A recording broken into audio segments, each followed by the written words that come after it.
I'd like to begin with the following statement. James Harden, you a bitch. Let's go.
On your mark, get set.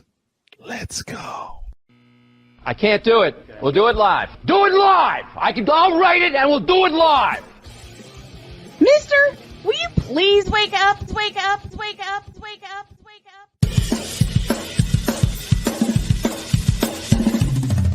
Good morning. Kevin Durant, you should have never left California. This bronsexual upset me in having to bring this teenage idiot from Wisconsin into a sports conversation. Are you really surprised the Cowboys are giving up on Ezekiel Elliott? Whoa. Hell no!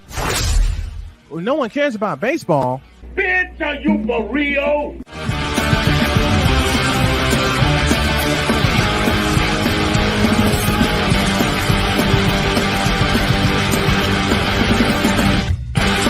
Oh, yeah!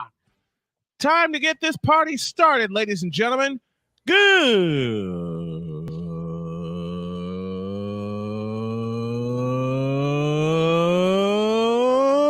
morning. Welcome to the March Madness Manic Monday edition of Snowman in the Morning. Glad to have y'all with us. We are stacked and packed and loaded with 120 minutes of sports talk as we take you on the journey with the best sports talk show in the region, across the nation, and around the world. We welcome those of you watching via both Snowman Multimedia YouTube channels as well as the Shady Sports Network YouTube channel. We also welcome those of you listening on WIRDB in Chicago, WQEE in Atlanta, WLEO in Baltimore, KSOS in Salem, and a welcome to our newest affiliate, WEISDB in my hometown of Chicago. Let me bring in the crew because I want to welcome the big dog, Shane Lake, and joining us from Chicago is Victor Locke. Good morning, gentlemen. Let's go. Good morning. How you doing? I'm good. I'm feeling damn good. You know who else is feeling damn good? Everybody that picked the Houston Cougars because they nearly choked last night. Yeah. They had no business, and this is where we're starting the show today. I know we usually do a whip around, but we're changing that up today because after listening to a couple of shows last night, Houston had no business choking away a 10-point lead in 84 seconds. Right. That was the lucky. What did Ryan Hickey say from CBS Sports Radio? That was the luckiest win I've ever seen with the Houston Cougars. And Kelvin Sampson, who was the head coach of the Cougars, which will lead us to our subject du jour, Kelvin Sampson's seat was roasting those 5 minutes in overtime last night. The final was Houston 100, Texas A&M 95. I'll come to Shane Lake first, the big dog, joining us from Big Dog Productions. I will say it again, man. Houston had no business winning that game last night. None. Absolutely none. You piss away a lead that fast, you've got no reason to be around, let alone be a 1 seed, but somehow they yanked that one clean out of the fire. They did. Yeah. They did. That was absurd how fast they lost it and still somehow won by 5. Listen, I went to bed. Okay? I will say this honestly. I went to bed after I saw Houston stretch a 3-point lead to 9. I took my daughter to work. I came back and I saw that Houston was up by as many as 12. All right, screw this. I'm going to bed. And then I turn on Ryan Hickey last night, only to find out that Texas A&M wiped out a 10-point lead in 84 seconds and nearly cost Kelvin Sampson his job. Mm-hmm. Houston had no reason to give that up, and they did. They really didn't. Listen, I said this about Houston. I had so many people that picked Houston. I know so many friends of mine that picked Houston to win it all. Mm-hmm. They picked Houston to win it all. The Houston Cougars are a fraudulent 1 seed. Fraudulent. Easily. Yeah. Because you can't tell. I know the rule is survive in advance, and I get that. But they should have blown Texas. Let me go to Victor here. They should have blown Texas A&M out of the freaking water, especially when they're up 12. It looked like they were starting that because I'm looking at quarter by quarter scores. Yeah. They started off really hot, 43 points in the first quarter, which is amazing. Yep. You then tack on another 43, but then A&M comes back with 48. And then that's the second half, I'm sorry. And then the OT, you only score 14? You only score 14 points in OT? Really? It shouldn't have gone. It should not have gone to overtime. I'm aware. I agree with that. Not to mention the fact Houston had not 1, not 2, not 3, but 4 players foul out. Yeah. There are 4 key players. That's way too aggressive. Fouled out. Kelvin Way Sampson said, quote, "It's a perfect record for Houston to have 4 players foul out and still find a way to win. All the years I've been doing this," because of course he was the coach at Oklahoma for a time. "All the years I've been doing this, I don't know if I had a more satisfying win." Close quote. Man, stop it. Right. Satisfying win? My ass. Right. Houston has got to be the first ever Cinderella 1 seed in the NCAA bracket. Period. Yeah. And right now that slipper is cracked and held on by super glue. Ryan Elvin, the walk-on Ryan Elvin was at the free throw line with 17 seconds left in the extra period. With the Aggies faithful at full volume, hit 1 of 2 to put it up 4. But here's the other thing that kind of gets me, and I need to holler at A&M for a second. Please do. You get a second chance to win this game, right? Because it should have went to overtime. But you get a second chance, and you only score 9 points in 5 minutes. In 5 minutes, 9 in 5 minutes. When you drop 10 in 84 seconds. Exactly. Exactly. Yeah. There's something wrong with this picture. Happened? And I will say this again and again and again and again. The number 1 seed that is in trouble is Houston. Yeah. And it ain't any easier. Listen, you ain't going to tell me that Houston, I'll say it again. I know the rule is survive in advance. Thank you, Jim Valvano and North Carolina State in 1983. All right? Dig it. Okay? Because listen, Houston should have blown NC State out of the water in Albuquerque, New Mexico. All right? But kudos to that Wolfpack team. Right. Kudos to that Wolfpack team beating Houston. What the hell were the Houston Cougars doing and or thinking? They're about to get their butts kicked. You saw the second half. Y'all watched the second half. I watched pieces of it because, as I said, I got daddy duty with my beautiful daughter. Right. I took her to work. I came back. I thought game, set, match. Right. You know who told me to look up what happened last night when I came to bed? Your wife? Yep. And all she said was, "Get prepared." What the hell? Like, what is that supposed to mean? Exactly. Do you find out what it means? Look, Listen, if anybody that's an extra EP that knows me, it's her. Right. All right. I know Cole Johnson's dancing in the aisles for his Houston Cougars, being a Houstonian. Oh, I know All he right. is. Dig it. Yeah, but I hate to Dig tell them it. something. They're Dig going it. to run into a buzzsaw with Duke. Yeah. That's going to be changed. That's going to be a 60-point game. All right. You look at the fact that Duke went 93-55 against James Madison to get there. Yep. They can go completely offensive when they have to, and then go completely Defensive when they have to. Absolutely. Yes, indeed. So absolutely. Houston's either going to have to keep their foot fully on the throttle, or else they're going to get freight trained. They should have done beforehand. You know, I'll tell you what, since we're talking about number one seeds that are in trouble, you know, the other number one seed who I believe is really in trouble, and people are going to hate me for saying this. UConn? North Carolina. North Carolina, yeah. I'm not worried. I'm not worried about UConn because UConn drilled my Northwestern Wildcats like they were supposed to do and ended that Cinderella season. Right. Okay. I love my NU Wildcats. They won in overtime in round 1 against FAU, Florida Atlantic, which was a Final Four participant last year. Okay. Northwestern beat them in overtime, and I love Chris Collins in the bunch.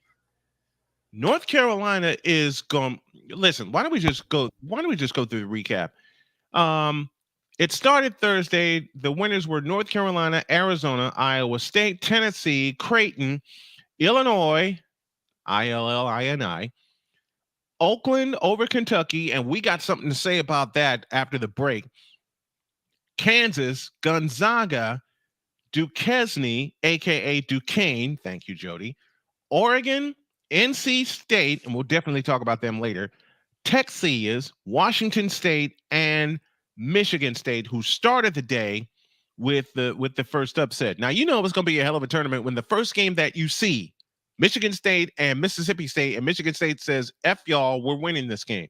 Friday's winners, defending champion UConn, Purdue, Houston, who drilled Longwood by 40, Marquette, Baylor, Yale over Auburn. Definitely talk about that in our next segment.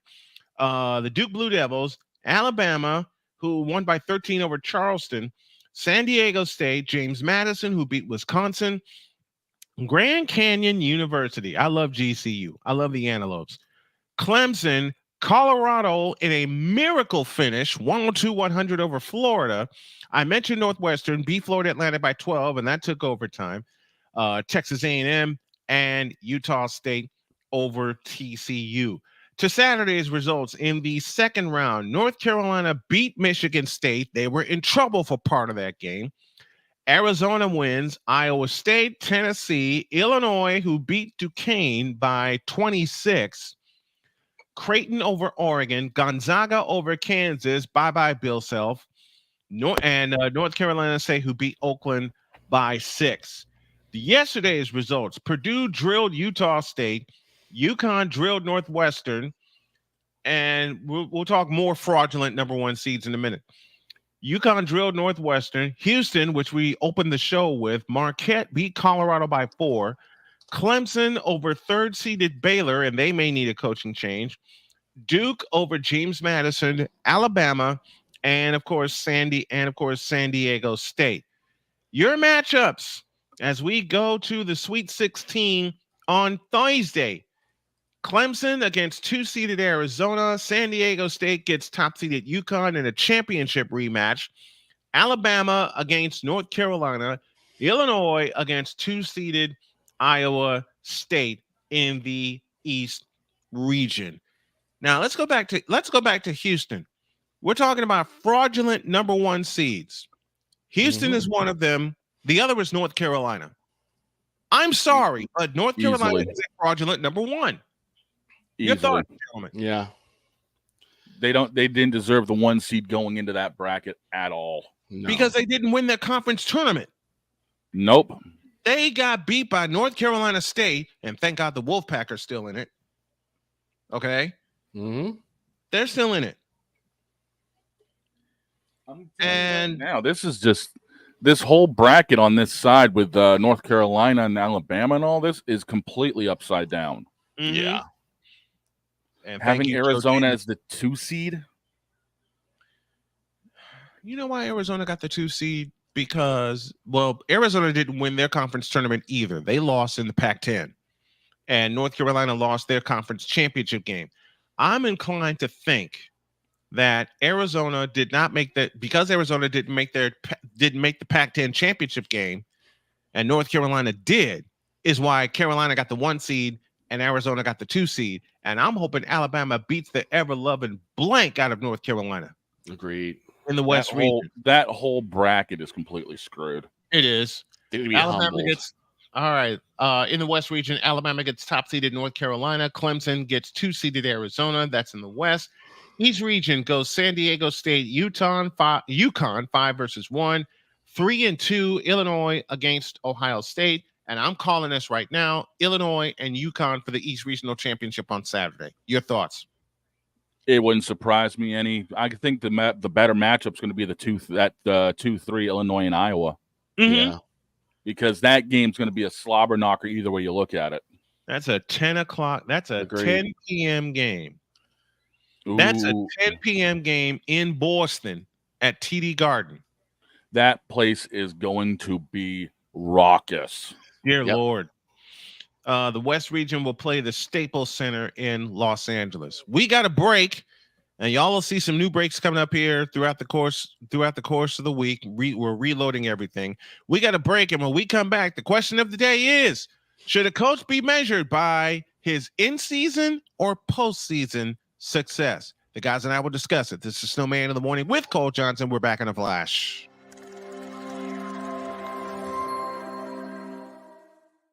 Everything Boston. I love you morons. New Kids on the Block, New Edition. Dear whatever the law firm is. Sincerely, the U.S. Supreme Court. Ben Affleck, Matt Damon. Go yourself again, Jason Whitlock.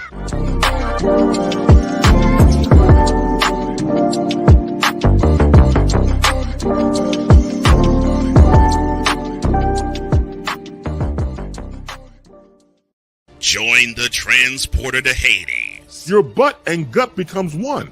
Join the reformer of hooker whores. This is my daughter, Placenta Booty Johnson. Join the bronze car. And ever you are in distress, take off your baseball cap and throw it in the air. Join your very own superhero of broadcasting, Chris Bass. So whatever color crayon they get, they palm it and do 2 circles, and that translates to I can beat up black people. As she takes you through the week's paces in Baseline. Live every Saturday at 8 a.m. Eastern, 7 a.m. Central, Pacific Time Zone people, just stay asleep when this is on live and just catch the recording. Oh, I'm sorry. Exclusively on the Chris Bass YouTube channel.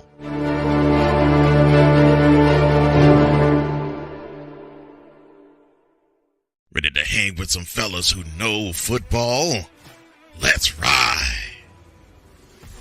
LC Muscles 28. I think they're the most overrated defense in the league. Steel Sermon. We did not trail for a single second. Tiny Tim. McCarthy is a bonehead. A Pizzle 90. I'm going with my boys. Fins up, baby! Get ready for the 4 Horsemen of Peckham's. Every Wednesday night at 10 p.m. Eastern, 9 p.m. Central on YouTube.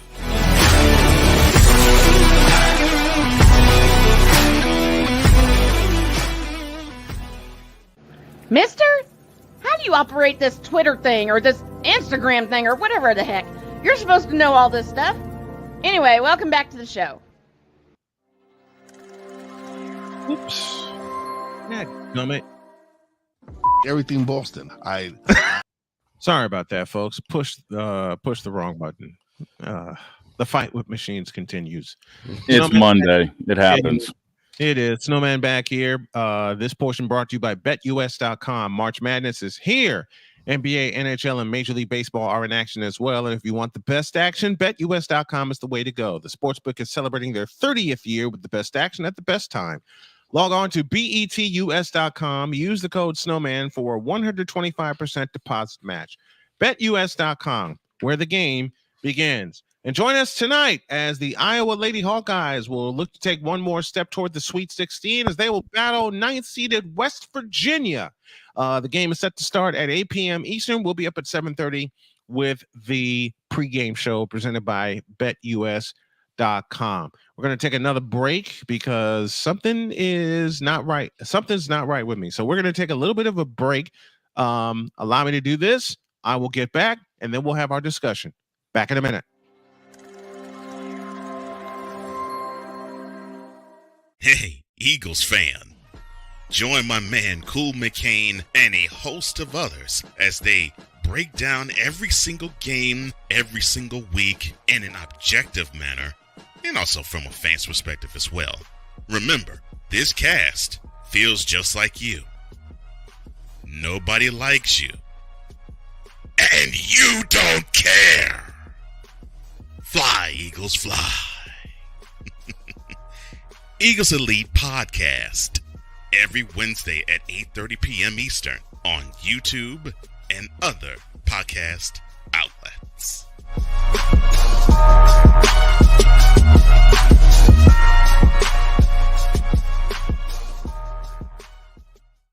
Everything Boston. I love you, you morons. You kids from the block. New Edition. Dear whatever the law firm is. Sincerely, the U.S. Supreme Court. Ben Affleck, Matt Damon. Go yourself again, Jason Whitlock.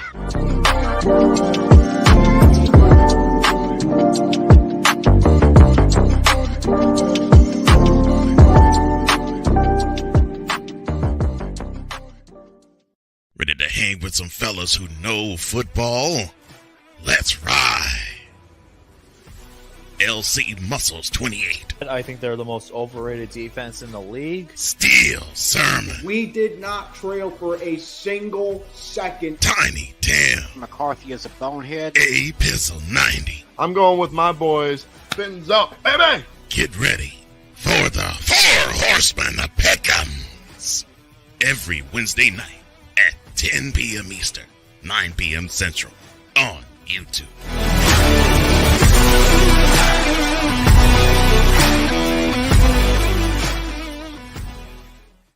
Poppy J. You got the option to cry for the government. You got the option to protest. You got the option to keep buying. But this is also an option. Wise El Jefe. We're the first tech geeks. We're the first gamers. We're the first everything. Everything. Like Gen X's, we are the ones. BS3 Network proudly presents the crew from the New York boroughs who never wants that smoke. Nah, they want that fire. Poppy J and Wise El Jefe, Fridays at 9 p.m. Eastern, 8 p.m. Central. Check your local listings for your viewing and listening pleasure.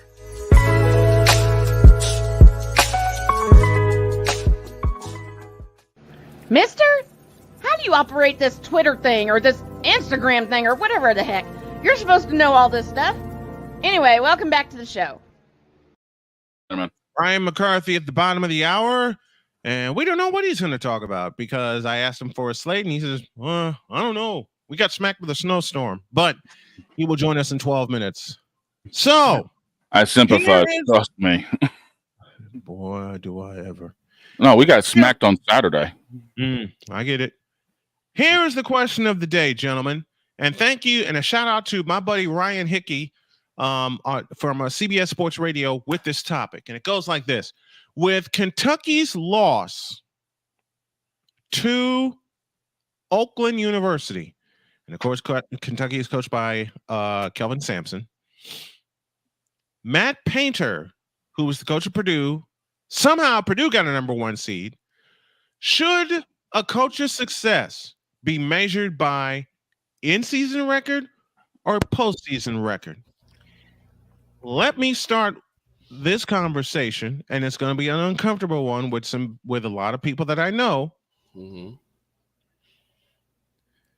And I'm going to start it like this.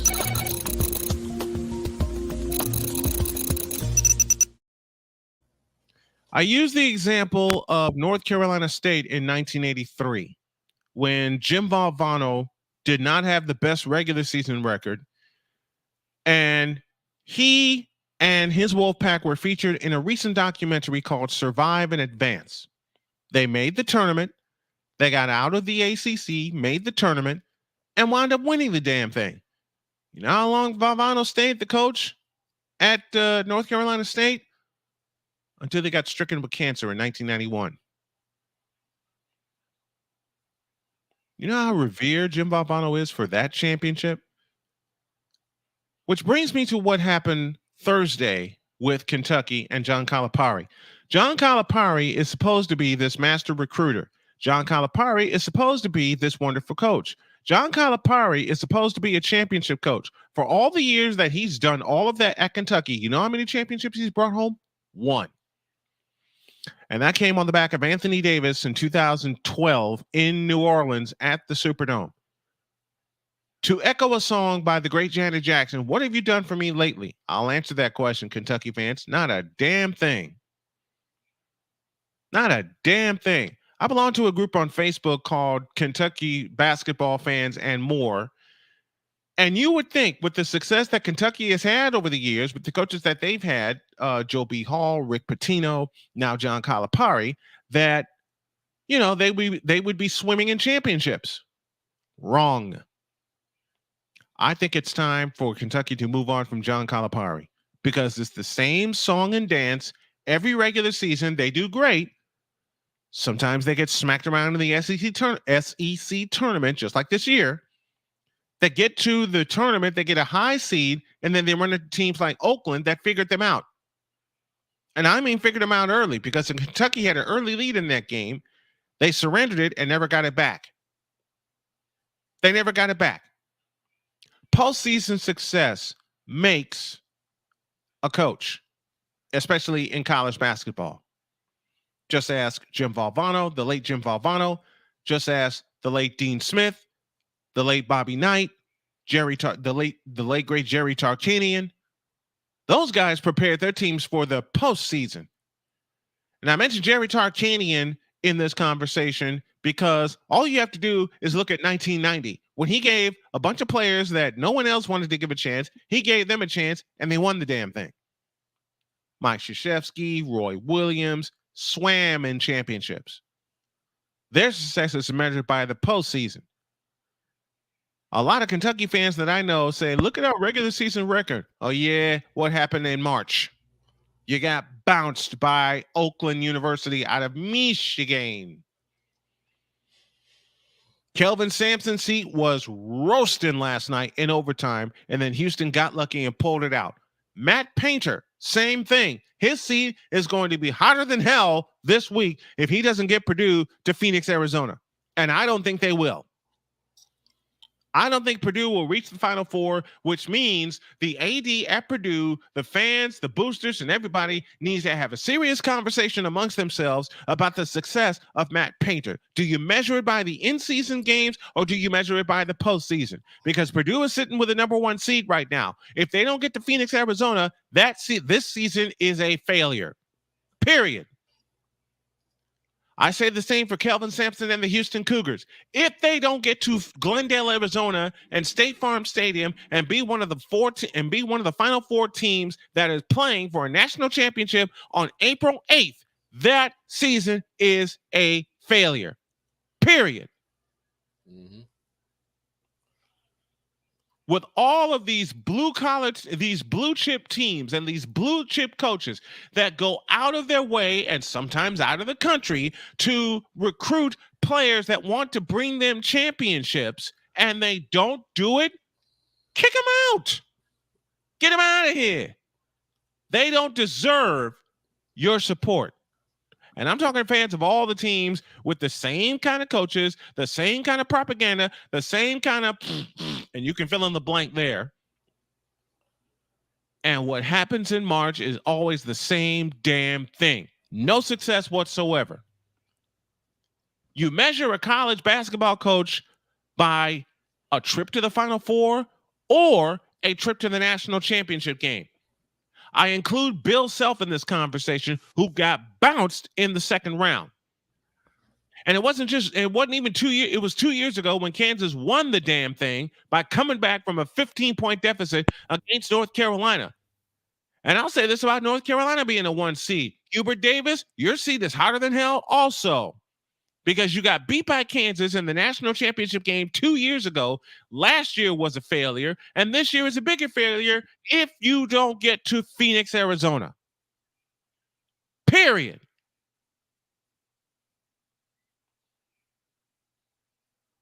That's Snowman's take. What is yours?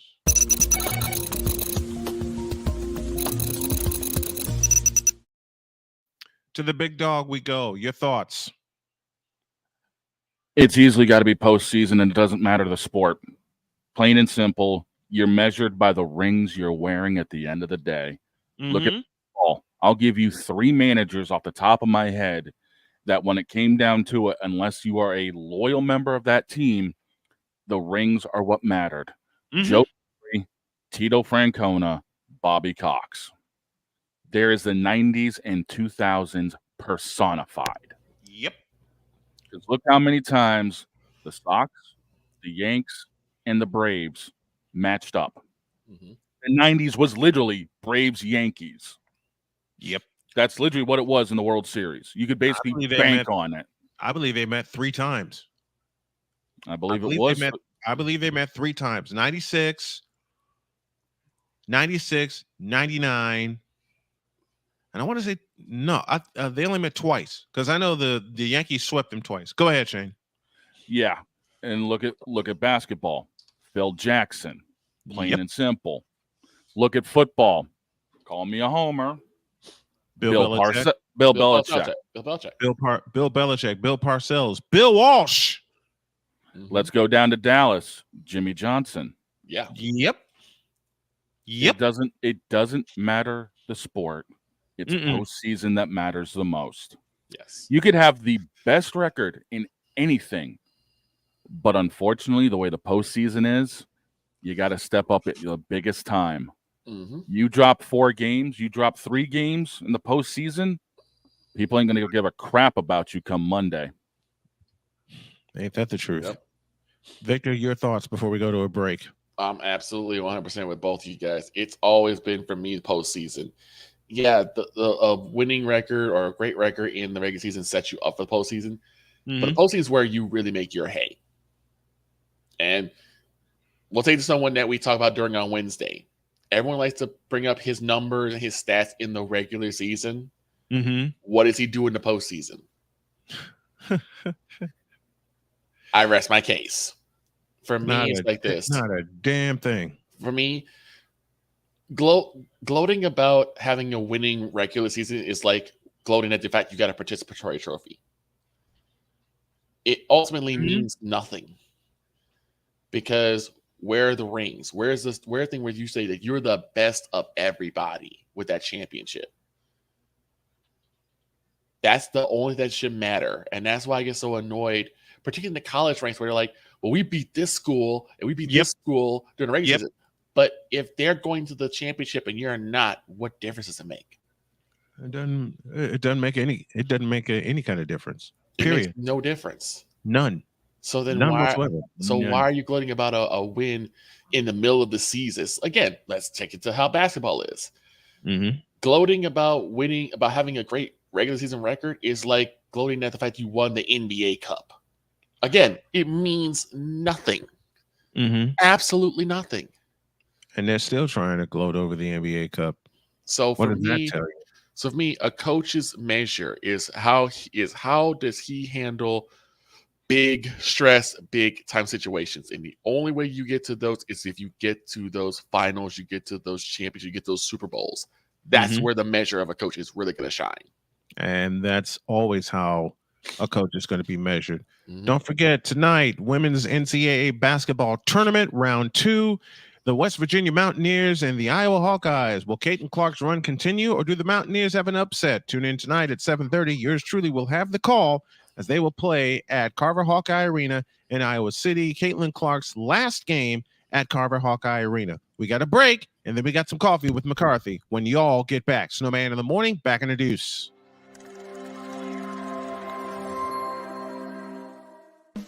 Attention sports fans, looking for the ultimate gear and apparel to show your team pride? Look no further than Fanatics, the #1 destination for sports enthusiasts. Visit snowmanmultimediasports.com today and shop a wide selection of officially licensed merchandise from your favorite teams and players. From jerseys to hats to accessories to collectibles, Fanatics has it all. Don't miss out on the chance to elevate your game day experience. Head over to snowmanmultimediasports.com/fanatics and gear up like a true fan with Fanatics. Officially licensed everything.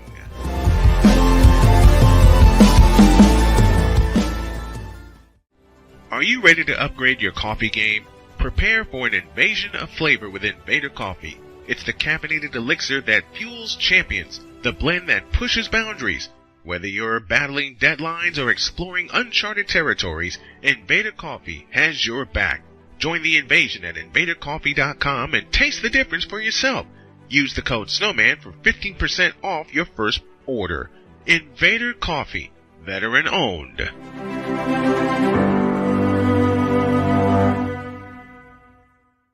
Hey, Eagles fan.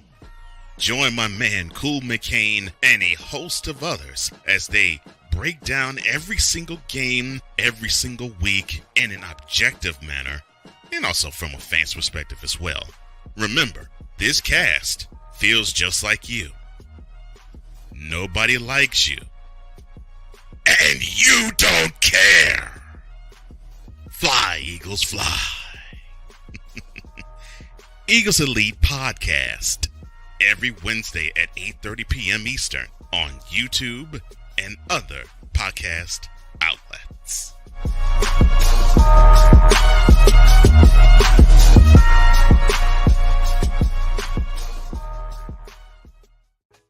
Mister, how do you operate this Twitter thing or this Instagram thing or whatever the heck? You're supposed to know all this stuff. Anyway, welcome back to the show. A project I'm working on that's very dear to me. It's called Diary of a Mad Snowman, episode 2 today, 4 p.m. live. And I will talk about the loss of my baby girl, Donna. So you may see some tears. You may hear some cuss words. Parental discretion is advised. Diary of a Mad Snowman, episode 2 today.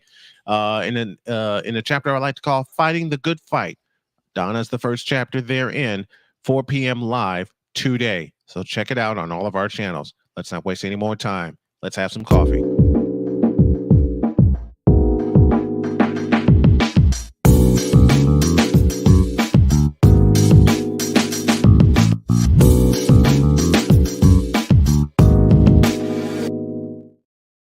Ryan McCoffey joins us right now. How are you, my friend?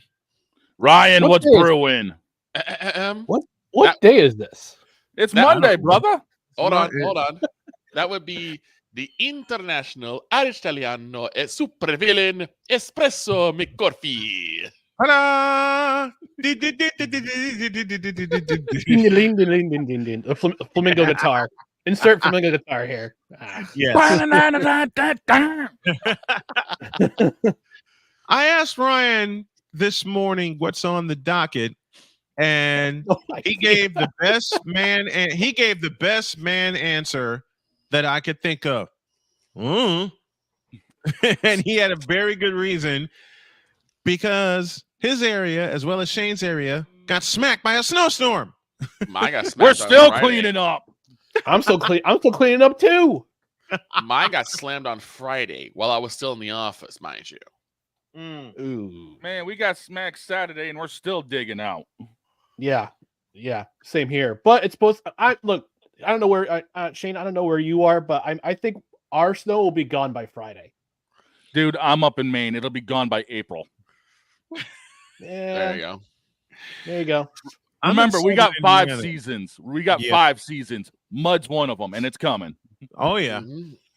I dealt with that for 2 years in North Carolina, where one day it would be snowing and we'd have, listen, one day we had an ice storm while we were living in North Carolina. We had an ice storm. Power goes out. So we're like, okay, we're going somewhere where we have power, where we can chill out. So we warmed up the car and drove to gas station called Sheetz. I won't tell you what my wife calls it because it's a bad word. We drove there Dr. K, that's not ladylike. That's one for the swear jar. And you wonder why I love Dr. K so much. There you go. Thank you, Ryan. And y'all wonder why I love Dr. K so much. But we went there. We got some grub, and we're like, okay, we're just gonna have to go home and make sure we all stay warm. My daughter comes in and she says, "I'll see y'all later. I'm getting under the covers." All right, we'll do the same thing.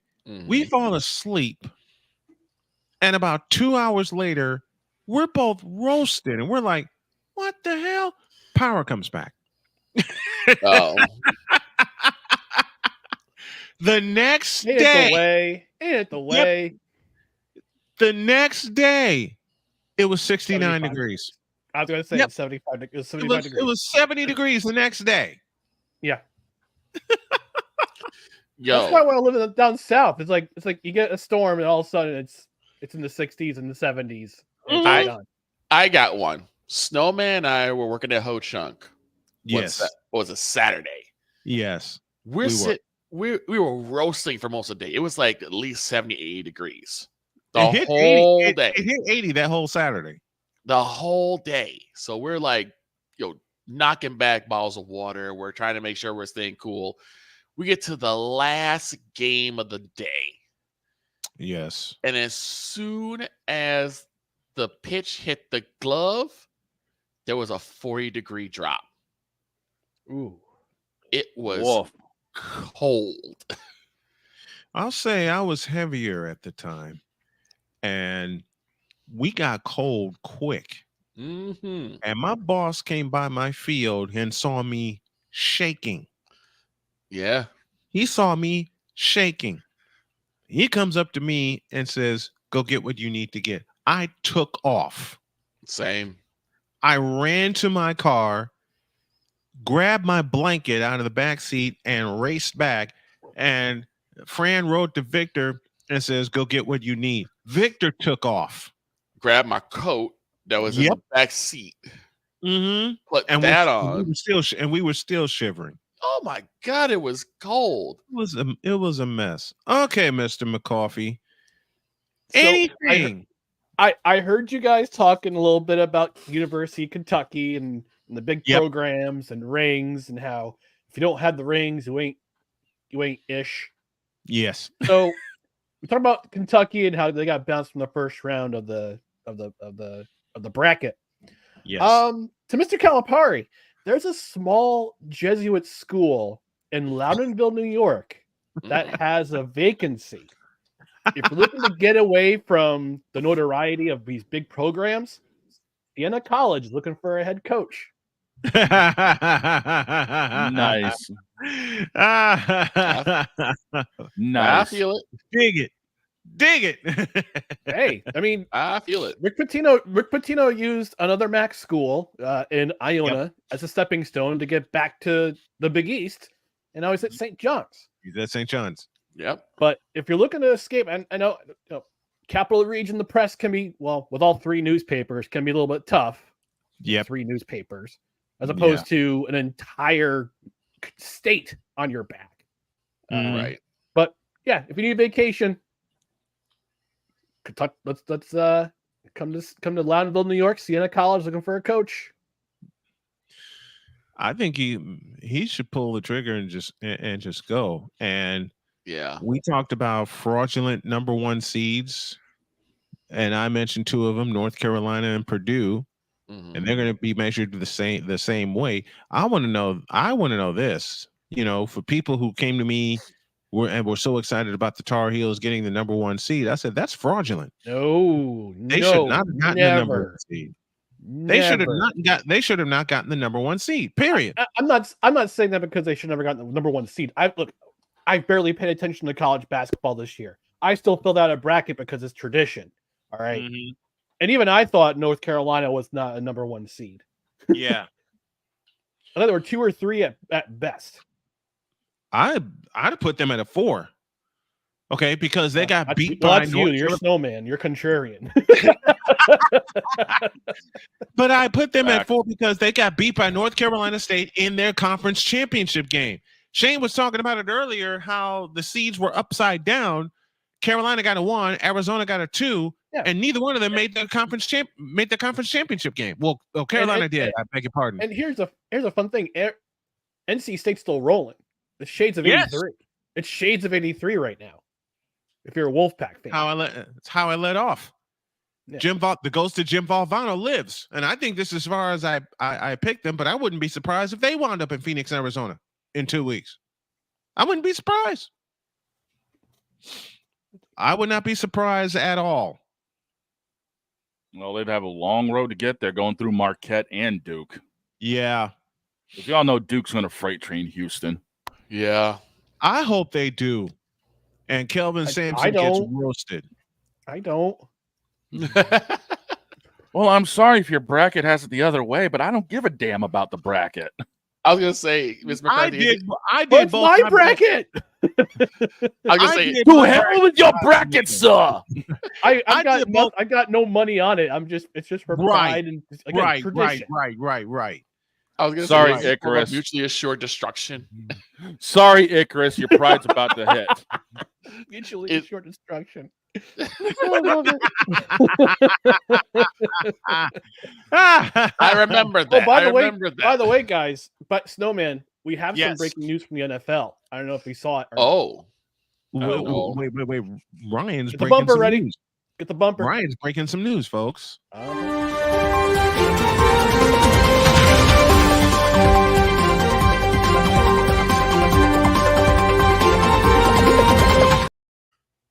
All right, what you got? So, according to the rules committee, they have now banned the hip drop tackle. Why? It was unanimous. What? Trays.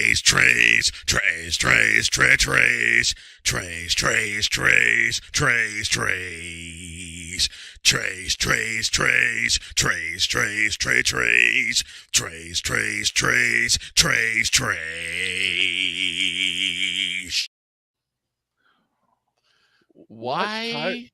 What in the blue hell? What in the I know the tackle. I know the tackle that caused it. The Mark Andrews tackle last year that broke his ankle. Yeah. Yep, that'll do it. That did it. Still, you're playing football. That's what I was gonna say. Like, you're playing. Jeez football. Louise, man. I'm sorry, but like the thing is, we know the sticks, and as Jerry the King Lawler would say, it's not ballet. You know, you're going to get hurt. I don't want you to get hurt, but you're gonna take a beating. It's gonna get to the point where we're gonna have flag football all year round if this keeps up.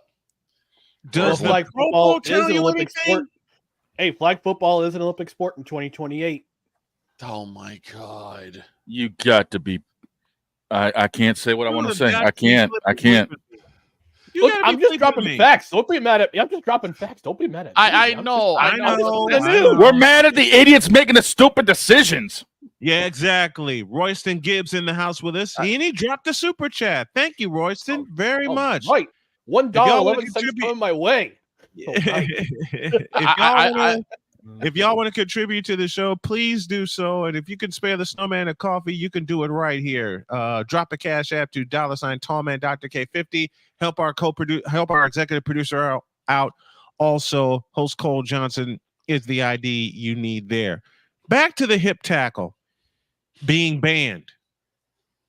Why did they ban that? All right, I'm going to throw a crazy question out there. Why did they ban that and not the damn tush push? Well, here's my question. Because Todd Bowles decoded the tush push. Okay, he figured it out in the playoffs. Here's my question. True. Here's my question. How many people have been injured by the hip tackle? Number one. And do they know for certain that it's the tackle itself that's causing the injury, or just maybe the situation or the individual did it wrong? Because this is getting to a point where we're banning too many abilities where defenders are starting to really get hampered in terms of their play. Yeah, anybody that laid a finger on Tom Brady, thank you, Grady Jarrett. Well, again, I'm a Patriots fan. I won't argue that one. Well, you can also thank Peyton Manning and Drew Brees for the flags for the on the secondary as well. Fair enough. Fair. Peyton Manning's not on my Christmas card list. I'll tell you that much. And I'm a Breeze fan, so I understand. Same. Y'all know my wife's a Peyton Manning fan. All right, we've had many an argument, playful ones, about who the greatest of all time is. Hers wears 18, mine wears 16. Right. All right. But I'll tell y'all this. Me and Jody had a talk a couple of nights ago, and for some god awful crazy reason, and the only reason I can think of is that we were both sleepy. Mm-hmm. The subject came to Aaron Rodgers. Oh, why? Is it time for me to leave? No. No. Ryan, if I put the headset down, then it's time to leave. No. But what do you do this time? Besides exist. Well, yeah, I was gonna say in a short sentence, he pissed her off. And I think it stemmed from a conversation that we had about how much we don't like Aaron Rodgers, simply put. And we're talking about how much money these athletes make. And in an edited sentence, my beautiful wife said, quote, "Oh, please, Aaron Rodgers made a whole bleeping whole bunch of bleeping money. Bleep you." I fell out laughing. And she also coupled it with, quote, "Why the bleep are we going to pay a bleeping exorbitant amount of money for a bleeping ticket just to watch you lose?" I put my phone down and I walked out. But he hasn't played a full game in New York yet. He's played 4 plays. Let's give him at least 8 4 plays. Yeah, in the words of Cole Johnson, 4 plays. 4 plays. Let's at least give him a half before we walk out of the stadium. Right. Let's at least give him a half before we start making the judgment call of him in New York. Listen. Let's just put it this way. All right. Yes. Aaron Rodgers gets hurt. We're going to bring him back to life like Popeye did with the spinach, but with tailored ham sandwiches. That's what we're going to do this year. Well, I was going to say ayahuasca, but, that works too. I fight to the finish because I eat my spinach.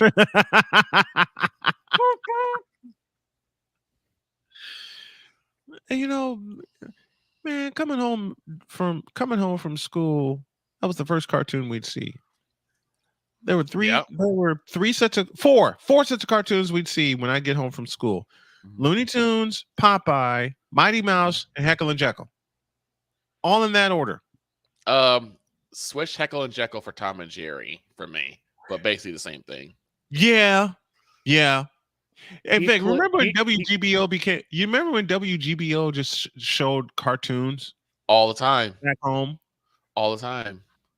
For me, it was Heathcliff, G.I. Joe, Masters of the Universe, Voltron, WPIX Channel 11. WPIX. Oh yeah. And of course, Thundercats. Yes. I won't say any more than that. I will not say any more than that. You don't have Transformers. Wait a minute.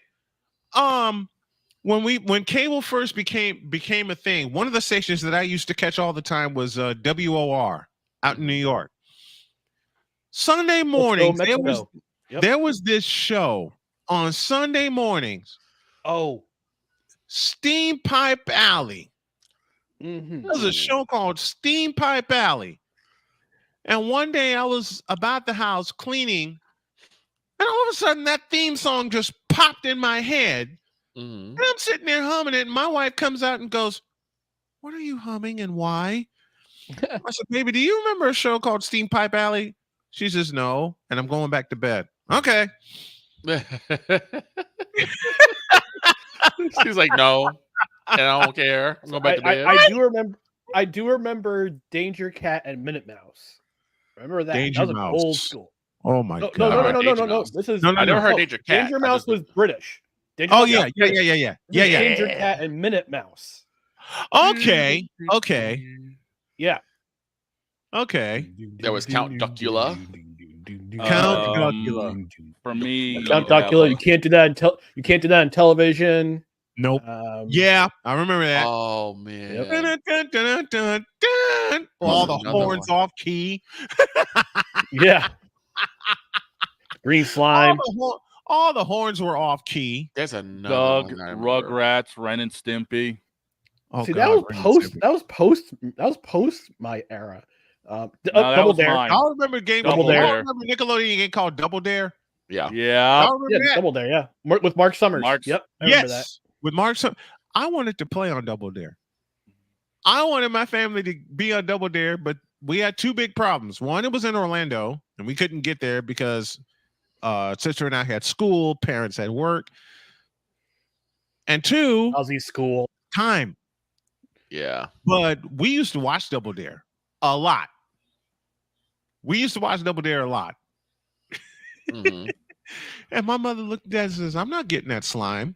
I'm not getting slimed either. You all getting slimed. You go to Double Dare, you get slimed. Look, we got Crawls through slime. Yes. I remember Babar. That's an old. Oh my gosh. I remember Legends Babar. of PBS. Hey, I got one for y'all. Legends of the Hidden Temple. Mm-hmm. Y'all remember that? Yes. Yes.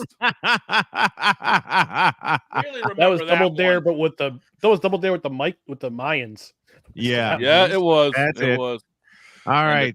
And the Ryan's talking got it. sculpture. All right, Ryan's got to go. Let's get him out of here safely. Thank you very much for coming on. What you got for us this week? All right, so tomorrow, tentatively tomorrow at 8 p.m. with El Snowman over here. Yes, I am filling in for Dustin tomorrow night. Yep. And if you can't make it, we'll postpone it for Wednesday at 8 p.m. We'll do a Saturday show this week. Coming soon.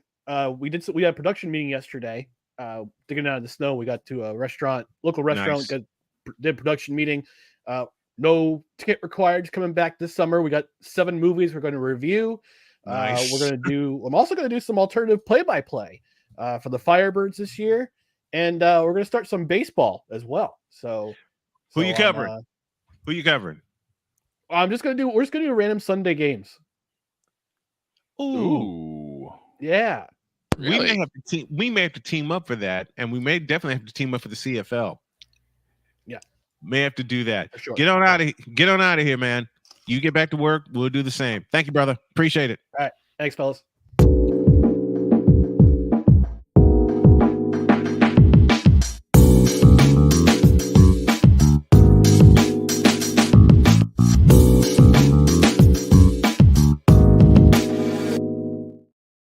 Don't touch that dial. Hour 2 is next.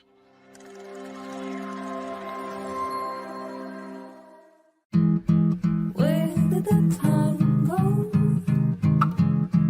I don't know how I got here. You've done the hard part. You quit smoking. Now do the easy part and get scanned for lung cancer. If you smoked, you may still be at risk, but early detection could save your life. Talk to your doctor and learn more at savedbythescan.org. If you talk and they will hear you. We all want our kids to grow up safe and healthy, so we show them how. And we tell them with honest conversations that let them know what we expect. Not just one time, but every chance we get. That's especially important when it comes to alcohol and other drugs.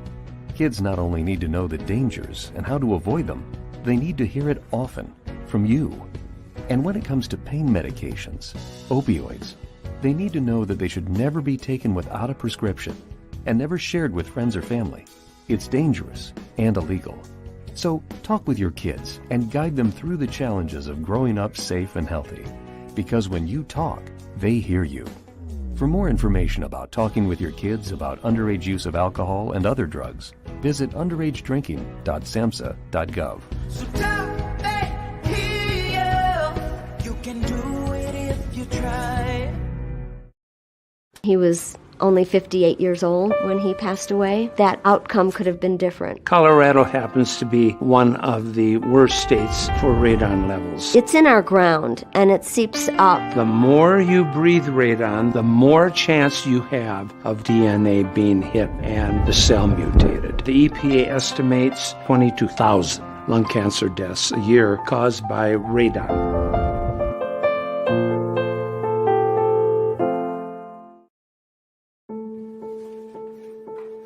We all make choices.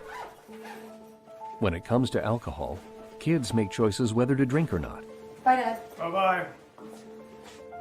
Remember, I'm going to Alex's party tonight and sleeping over. Have fun. Hey, have a seat for a second. Remind me about that party again? Alex is just... And adults make choices whether to talk about it.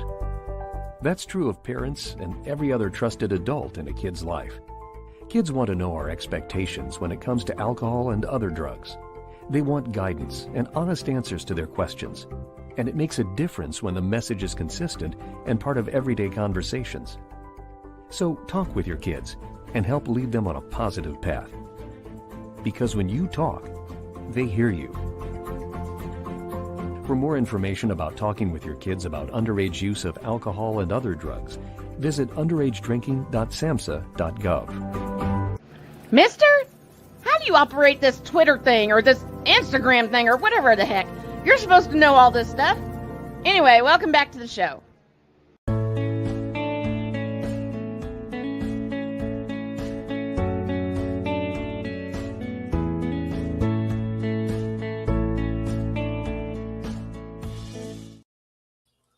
We're back. Hour 2 begins this way with a question, and it goes like this, gentlemen. Before I do that, this portion of Snowman in the Morning is brought to you by Invader Coffee. We aim to serve only the highest quality organic air-roasted coffee beans sourced from free trade farms all over the world. The best coffee at an affordable price. Log on to invadercoffee.com, place your order, use the code Snowman for 15% off. Invader Coffee, fuel for the fearless. Speaking of fearless, I am going to say something. Oh, hell with it. Here we go. You know what a dream championship game in the men's tournament would be for me? UConn and Arizona.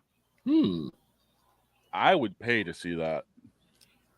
UConn and Arizona. The wild card going into the Sweet 16. I know I'm going to be a homer, but the hell with it. The wild card going into the Sweet 16 is Illinois. Ooh.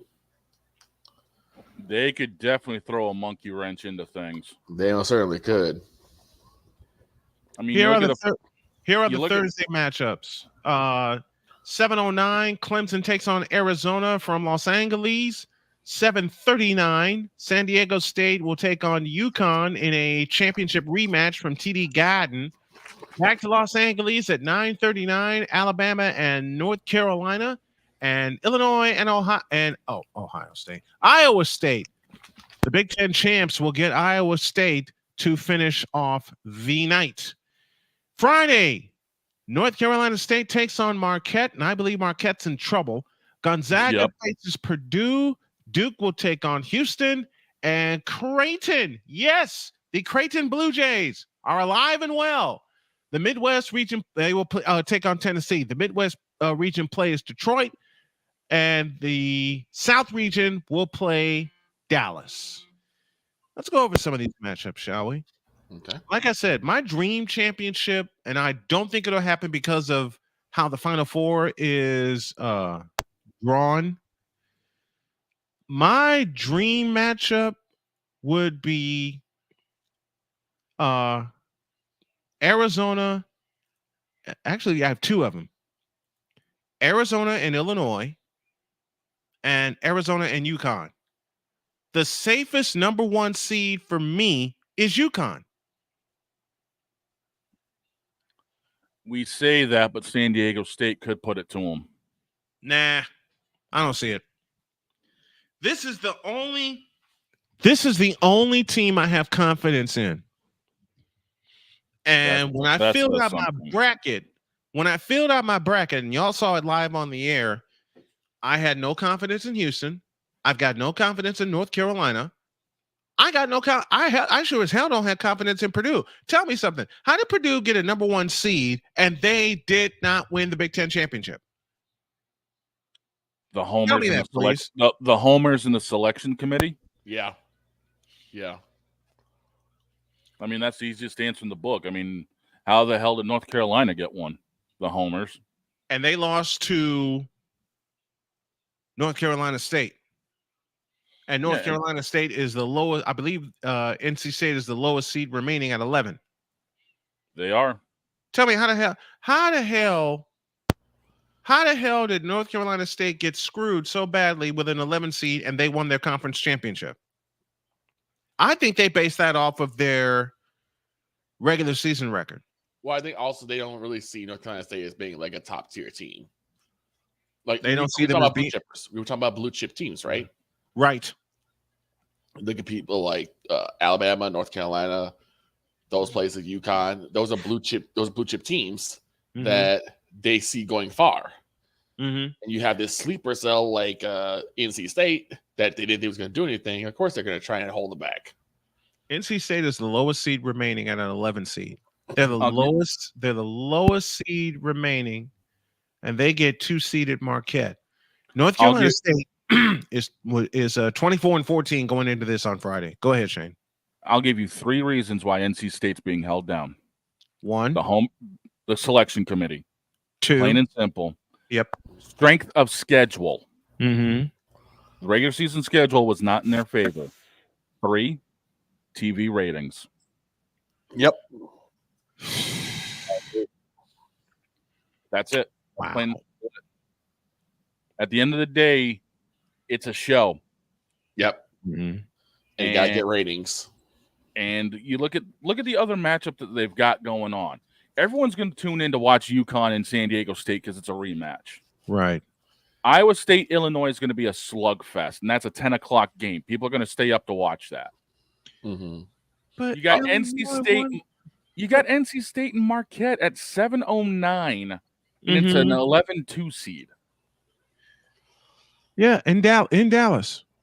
Here's the deal, man. Let's do it this way. The same reason why NC State's being held back is why you don't see a lot of Wake Forest games for the exact same reason. You know what? You got a point. And Wake Forest is in the NIT. Wake Forest is in the NIT. But I would look. You know, I'll tell you two conference champions that got screwed seed wise, and they're still alive. North Carolina State and Illinois. Yep. Illinois got a chance to prove why they got screwed. And NC State's coming in with that to happen. And for that to happen, no one's counting on Illinois getting to Phoenix.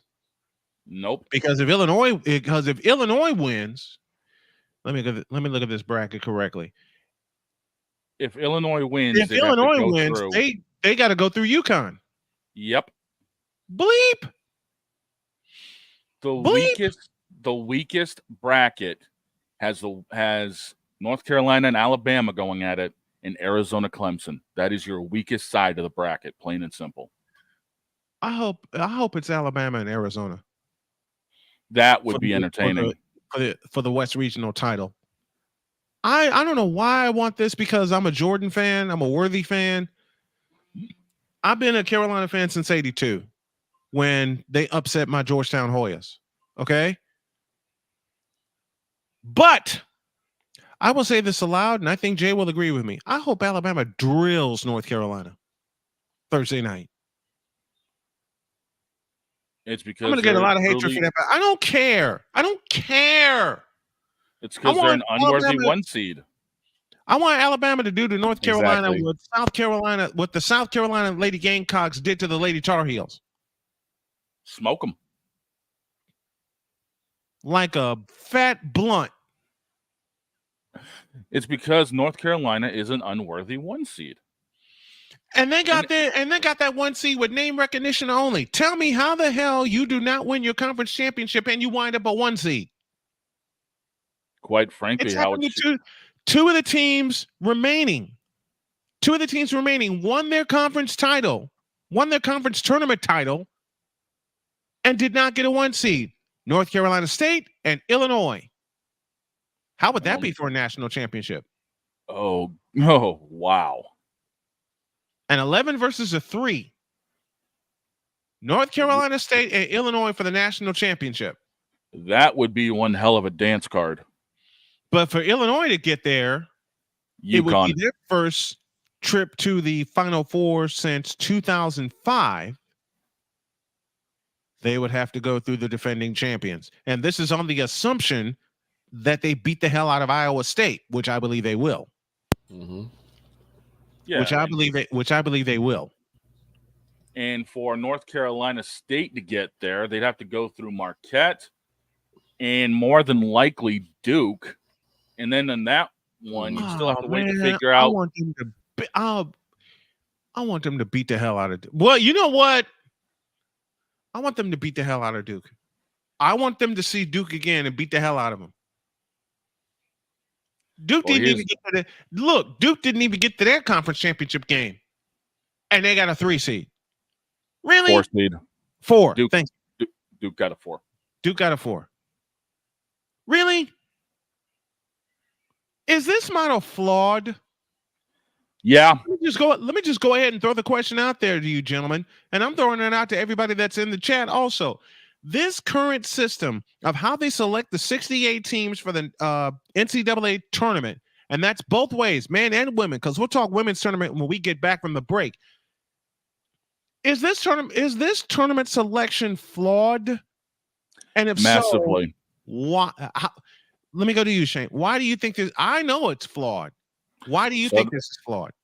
Because they are valuing ratings and strength of schedule over complete record. That is their biggest problem. And it's really ratings over everything else.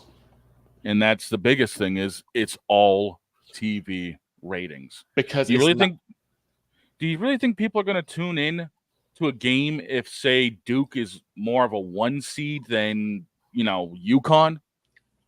No, probably not. No. And look at some of the matchups that they had for games. Let's just go Utah State, TCU. That made great TV, but it's an 8-9. Yeah, and it's behind a paywall. Yeah, exactly. And remember when all the games were on CBS? Mm-hmm. All the tournament games were on CBS. Yep. And they would bounce around. They would bounce around the country and show you we can show you this game, we can show you this game, and it depends on where you lived. Because when I lived in Carolina in 1994, during that tournament, it was all on CBS. Mm-hmm. And we had all the South Region games. Now, of course, we've got CBS branching off with TBS, True TV, TNT, but there's still other games that are getting missed. It's still a freaking paywall. It's still the main issue is that it's really raised before everything else. It's raised over everything else because everyone's looking at it from the standpoint of what's going to net us the most money. Name brand teams, kind of like name brand clothing. That's when it gets the most eyes on it. It may not fit the best, but North Carolina, Duke, Bama, UConn. But see, UConn backs their stuff up. They're the defending national champions. They do, and that's why they earn that. But I'm just saying, like, the longer that goes, even if UConn starts falling off, they're still gonna be considered like one of those top tier teams that they need to be focusing. Notre Dame's the same way for football. Yeah. Oh God. No, they say that's why all their games are on NBC. Exactly. Listen, that's a conversation we're gonna have Wednesday when we talk draft. Also, so we're gonna have that TV broadcast that college football TV broadcast conversation on Wednesday. So y'all better get ready because we're gonna open several cans of worms. Mm-hmm. But it's always gonna be about who's going to get the most eyes rather than who's going to put the best game out there.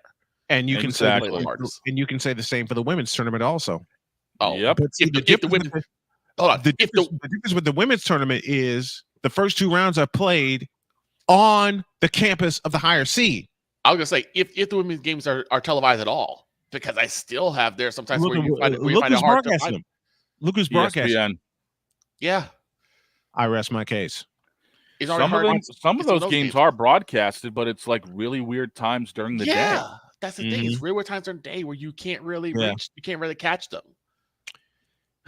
We'll discuss the women's tournament after we get back from the break. March Madness is here, and if you have plans for Cleveland, Ohio for the women or Glendale, Arizona for the men's championship, let old Snowman help you with the power of SeatGeek. With just a few taps on your phone, you can find the best seats for all of your entertainment. Download the app, pick the seats you want in Glendale or in Cleveland, and most importantly, use the code Snowman Multimedia for $20 off of your first purchase. That is only with the power of SeatGeek, where fans can fan. Let's take a break. When we come back, we'll discuss the women's basketball tournament, why they are not getting the eyes that they deserve, and then Jay Spivey will join us to close up shop. Back after this.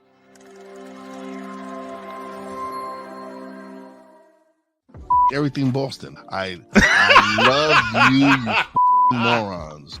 New Kids on the Block, New Edition. Dear whatever the law firm is. Sincerely, the U.S. Supreme Court. Ben Affleck, Matt Damon. Go yourself again, Jason Whitlock.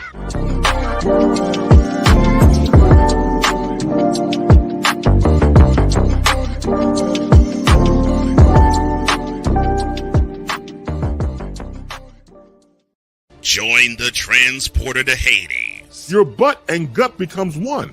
Join the reformer of hooker whores. This is my daughter, Placenta Booty Johnson. Join the bronze claw. Whenever you are in distress, take off your baseball cap and throw it in the air. Join your very own superhero of broadcasting, Chris Bass. So whatever color crown they get, they palm it and do 2 circles, and that translates to, I can beat up black people. As she takes you through the week's paces in Baseline.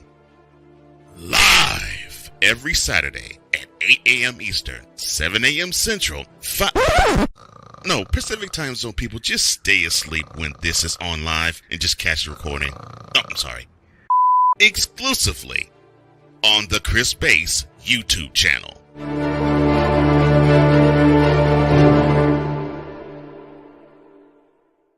Ready to hang with some fellas who know football? Let's ride. LC Muscles 28. I think they're the most overrated defense in the league. Steel Sermon. We did not trail for a single second. Tiny Tim. McCarthy is a bonehead. A Pizzle 90. I'm going with my boys. Fins up, baby. Get ready for the 4 Horsemen of Peckham's. Every Wednesday night at 10 p.m. Eastern, 9 p.m. Central on YouTube.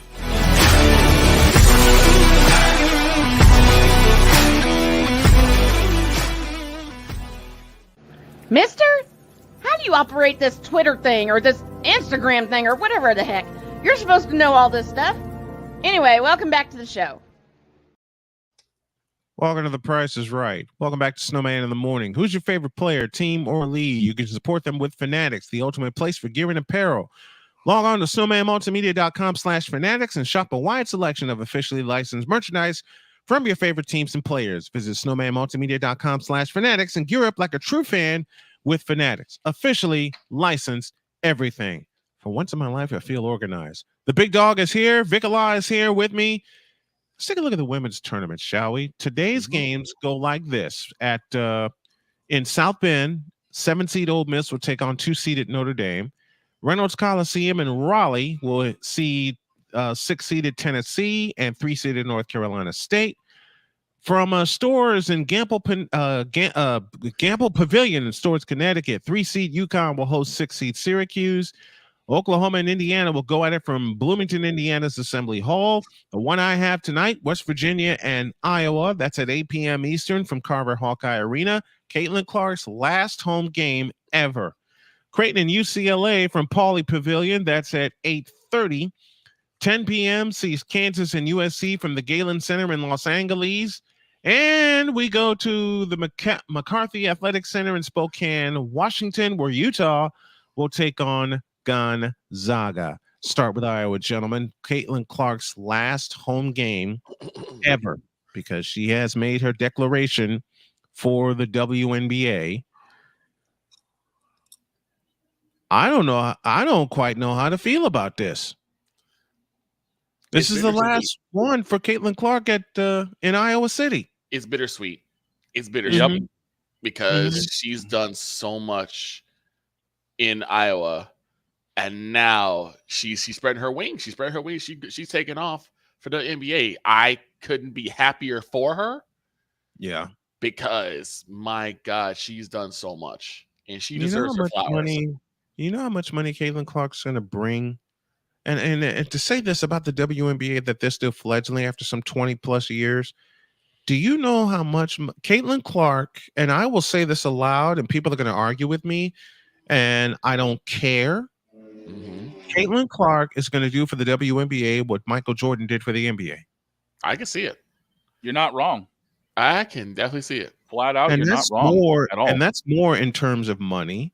That's in terms of eyes watching the WNBA, because if the Fever select her with the number 1 pick, like we all anticipate that they're going to do, guess what old Snowman's going to do?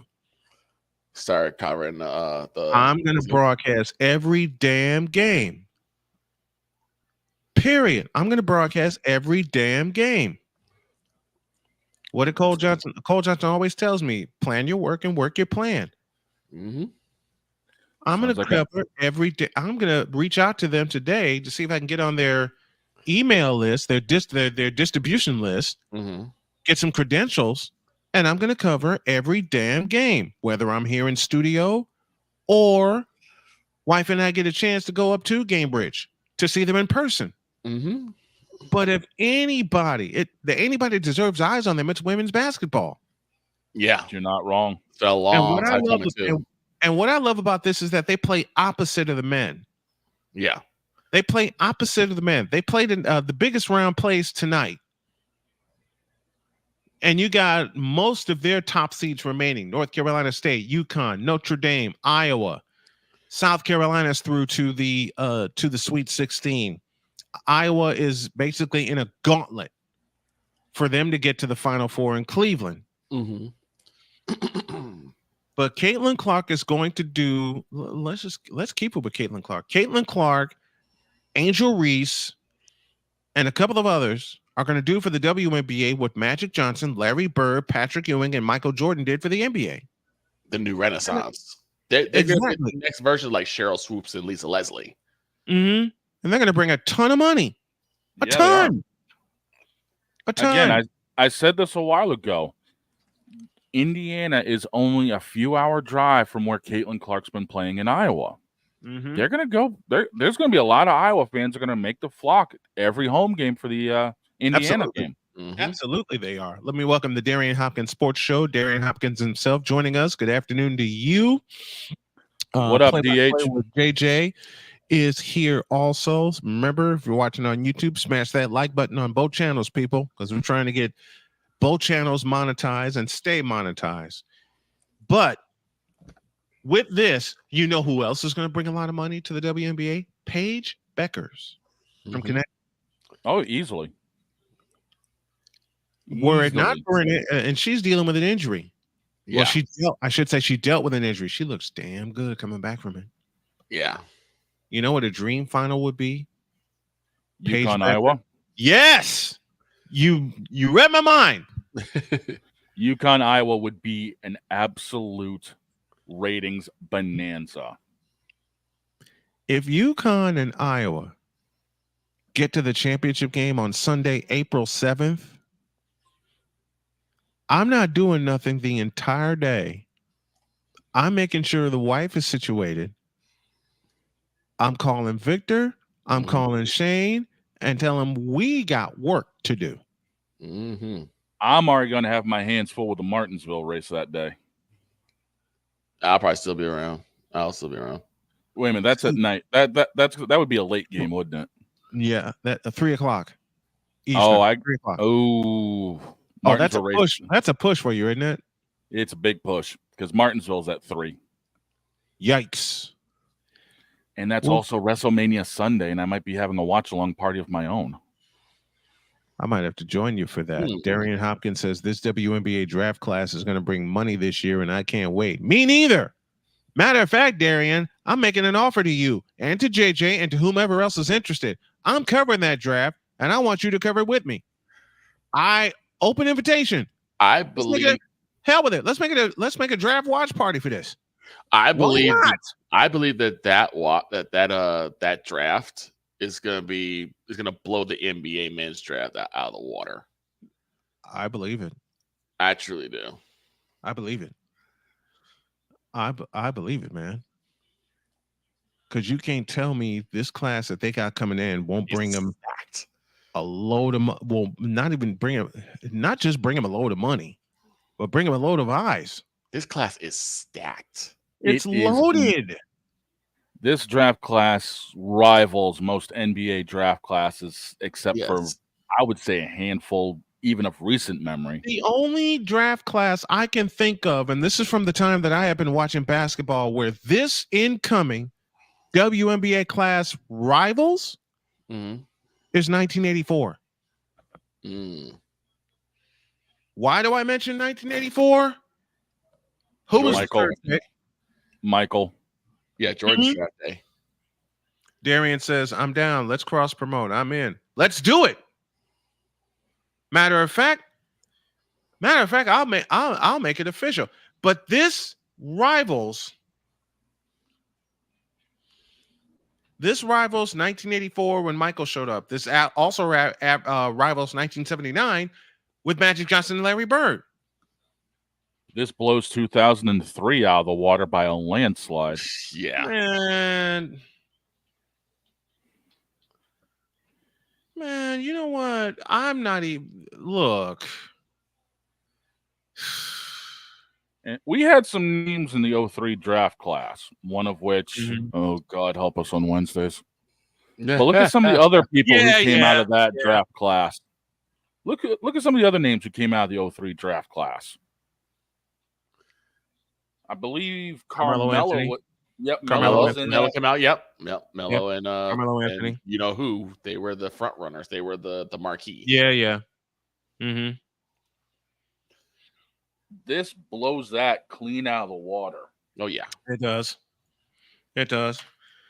All right, let's go ahead and make it official. April 15th, we will cover the WNBA draft, and we'll do it live. We'll do it. We're going to do this thing live, folks. Some of the names that hit in the 2003 draft that this WNBA draft will rival: Melo, LeBron, D Wade, Chris Bosh, Chris Bosh, Ford, Darko Milicic, Kyle Korver, ooh, hot sauce, Mo Williams, Leonardo Barbosa. The coverage will begin at 7:30 Eastern time, and we're going up at 7 with the pre-show. If y'all want to see women's WNBA draft coverage like no other, tune in. April 15th, 7 p.m. Screw it. We're going with it. Darian, everybody that's interested, we're going with it. Let me guess. I'm going to have to free up some time on my schedule that Monday night. You better. That's all I'll say. You better. I'll work around that. I got you covered. And I'm making sure Victor's around so he doesn't yell at me going, "Hey, you didn't include me in this." Hey, and we talked about it. Hey, we gonna have a full screen that day. We're gonna have our hands. We're gonna have our hands full with the NFL draft too.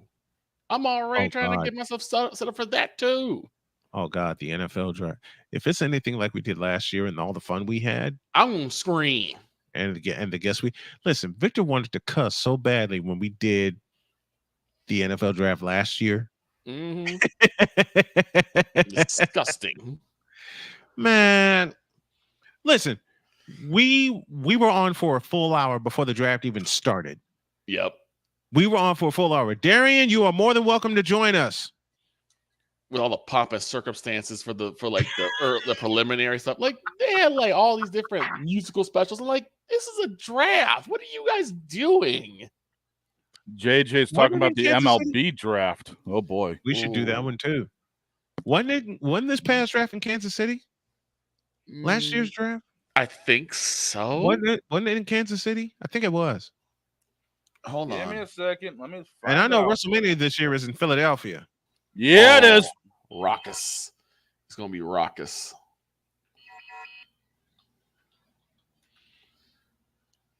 And this year,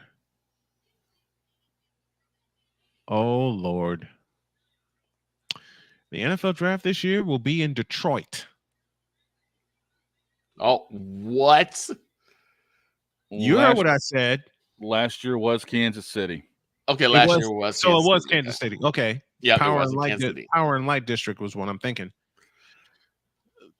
It's This year it's in Detroit. It's gonna be at Ford Field. It's Campus Meritus Park and Hart Plaza Hotel in Detroit. Gotcha. Oh my! 3 days of NFL draft coverage here on our channels live in Detroit. In Detroit, it's gonna be nuts. In Detroit. They bet. And after the Detroit Lions is so close to winning the NFC Championship, dude, the That Lions place is going to be loud. The Lions are be on their game because if they don't want to riot, they better not make no mistakes in Detroit for the draft. Darian, which game are you doing in the UFL for week 1? Because I'm doing a Saturday Sunday doubleheader, and that's purely because of access. Because our original plan, Shane and I talked this out, was to cover the Birmingham Stallions, but unfortunately, at least not yet, I don't have access to their streams yet. I'm working on it. But what I figured, what we will do is we will cover the UFL and do a Saturday Sunday double dip. Screw it, because the first game is the Birmingham. I wish I can get access to this. I'm going to try. The Birmingham Stallions and the Arlington Renegades is the first one. Yikes. That's going to be a good one. And it's in Arlington, isn't it? It's in Texas. I do believe so, yes. Yeah, it's in Texas.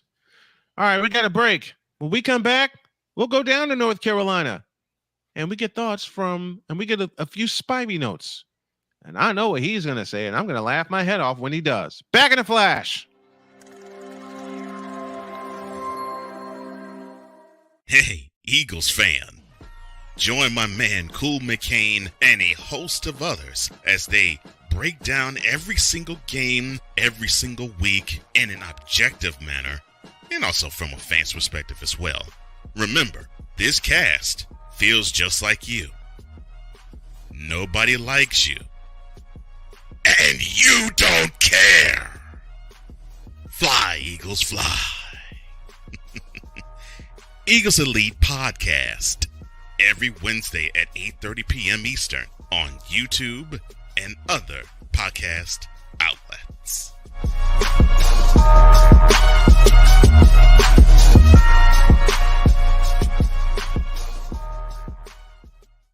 Everything Boston. I love you morons. New Kids on the Block, New Edition. Dear whatever the law firm is.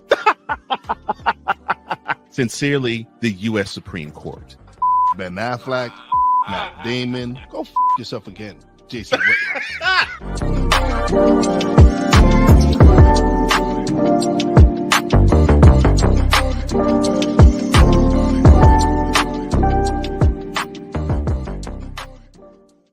Ready to hang with some fellas who know football? Let's ride. LC Muscles 28. I think they're the most overrated defense in the league. Steel Sermon. We did not trail for a single second. Tiny Tim. McCarthy is a bonehead. A Pizzle 90. I'm going with my boys. Fins up, baby. Get ready for the Four Horsemen of Pick'ems. Every Wednesday night at 10 p.m. Eastern, 9 p.m. Central on YouTube.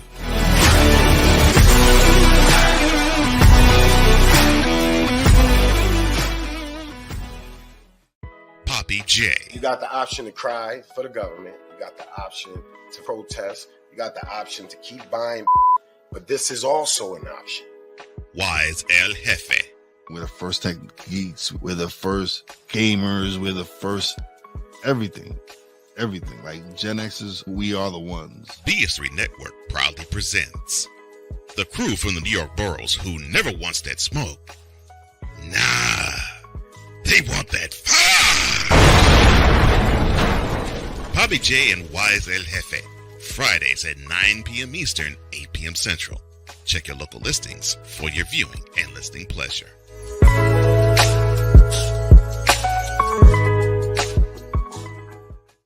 Mister, how do you operate this Twitter thing or this Instagram thing or whatever the heck?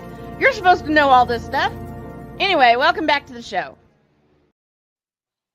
One of my good friends that's going to help us with our coverage of the draft. Her name is Deb Whitkus, two-time Emmy Award-winning sports producer. She and I had a wonderful conversation. You can catch that on YouTube, or you can catch the replay therein tomorrow. Y'all got to hear this conversation because we had a blast doing it. Calling all small businesses. Want to get your name, products, and services out to a local and national audience, not to mention a worldwide audience? Then choose the 360-degree advertising option of Snowman Multimedia. This is the network where every fan has a voice and every team has a fan. And we want you to be a part of it. Call 317-762-8567. That's 317-762-8567. Or drop an email to to info@snowmanmultimedia.com. That is info, I-N-F-O, at snowmanmultimedia.com. No more time wasted. Let's go down south.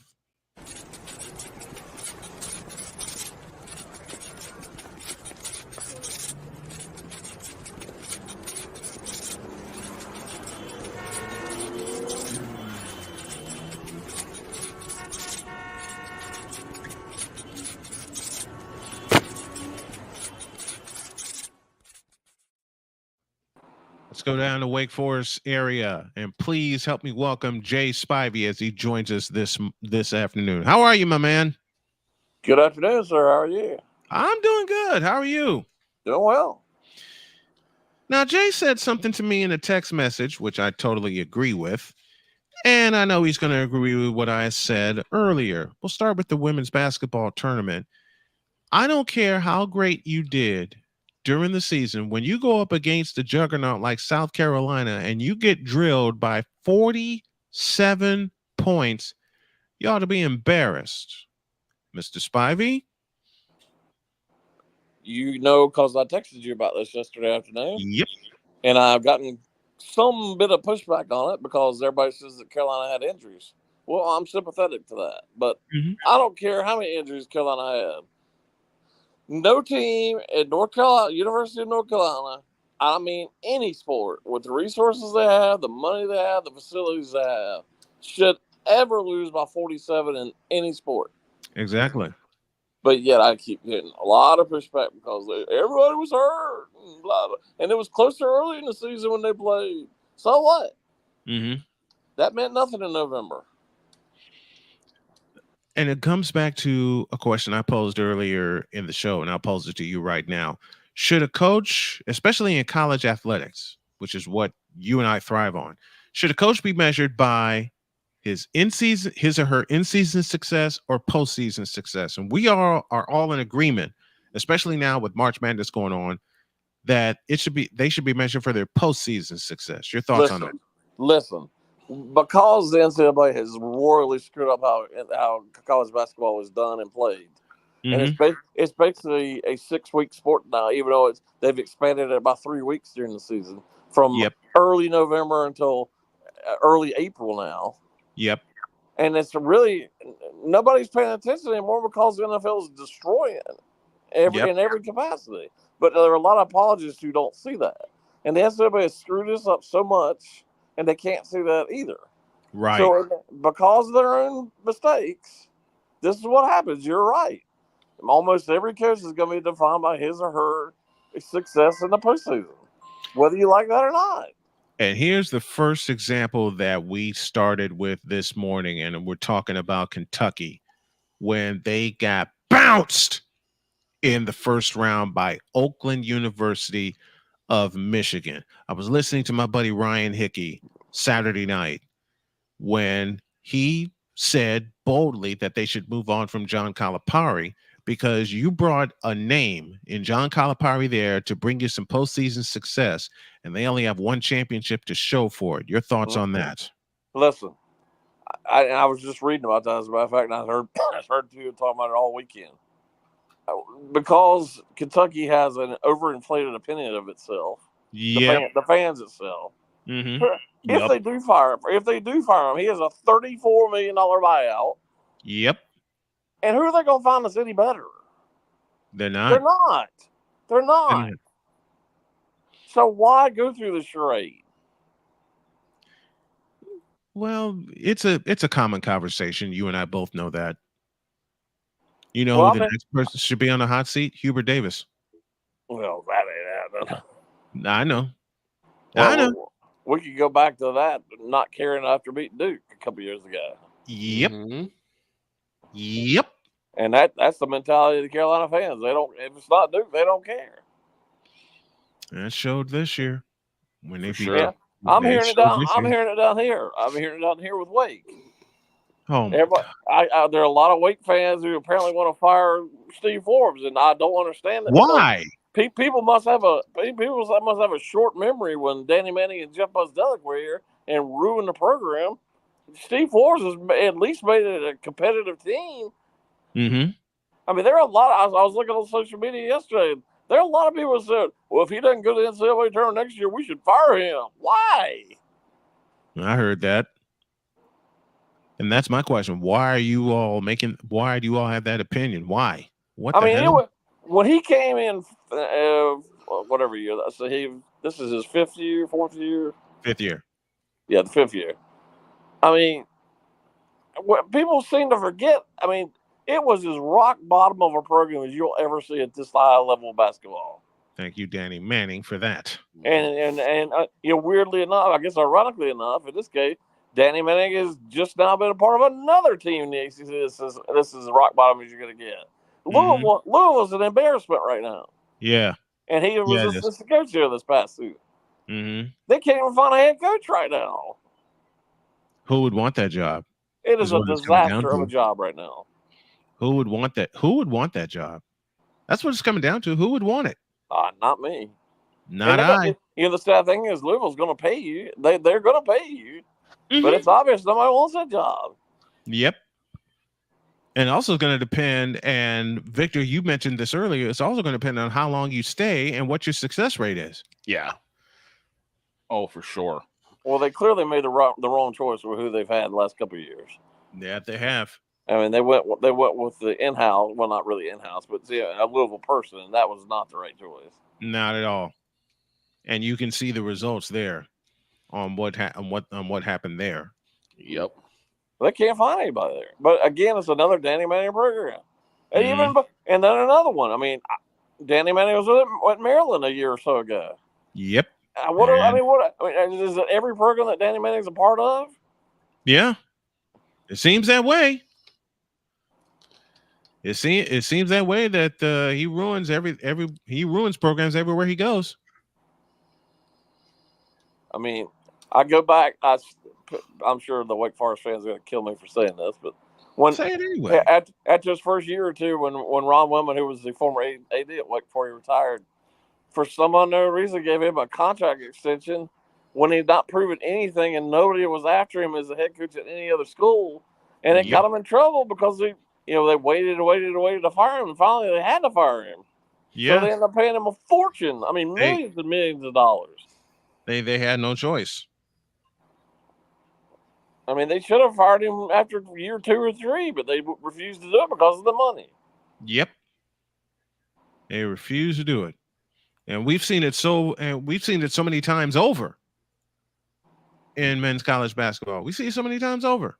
Well, we'll give Calipari credit for this. I mean, this is sort of on him the way he's kind of started this with the one and dones. Yep. Right. It's not You working. started all this. It's not working. I don't care whether it's Duke or Kentucky or wherever else. The one and dones in terms of winning national championships are not working. Which is why Roy Williams got the hell out. Which is why Mike Krzyzewski got the hell out. Well, that's part of the reason. They didn't like that. They didn't like the NIL and the portal. And they saw the writing on the wall, and they beat it. And I don't blame them. No, I don't blame them either. I don't blame them one bit. I don't blame them one bit for getting out, for getting out of there. Jay Spock joining us here on the program, but it's just wild that the portal. Two things happened that ruined college sports: the portal and the NIL deals. Mm-hmm. They opened that NIL can of worms, and all hell broke loose. I mean, I've told everybody this. I have no problem with college athletes getting paid. Right. But you can't do it at expense where you're going to a school just to get paid. Mm-hmm. And nothing else matters. Just that. And I've been hearing things about people in the portal, and they refuse to go anywhere unless they give him or her $50,000 up front. I mean, that's come on. Crazy. People, they actually said that? No, absolutely. Oh my gosh. So nothing else matters except that. Oh yeah. Yikes. Well, I mean, the way especially with basketball now. I mean, I saw especially yesterday on SportsCenter about Caitlin Clark, and the Iowa assistant coach and head coach said they started recruiting her in 6th grade. Yeah. What? I don't care how good she is. 6th grade. They did. Listen, I love Caitlin, and then the head coach said they played in Greensboro here in 2019, which was Caitlin Clark's senior year of high school. Yeah. Well, apparently, the coach for Iowa, Lisa Bluter, played in Greensboro. They played in Greensboro, lost, and fell 1 game short, and they lost in the Elite Eight. Mm-hmm. She hopped on a plane and went straight to Caitlin Clark's house in Des Moines. Wow. Just to get her to commit or sign with Iowa so she could be a part of a program to get to that next step.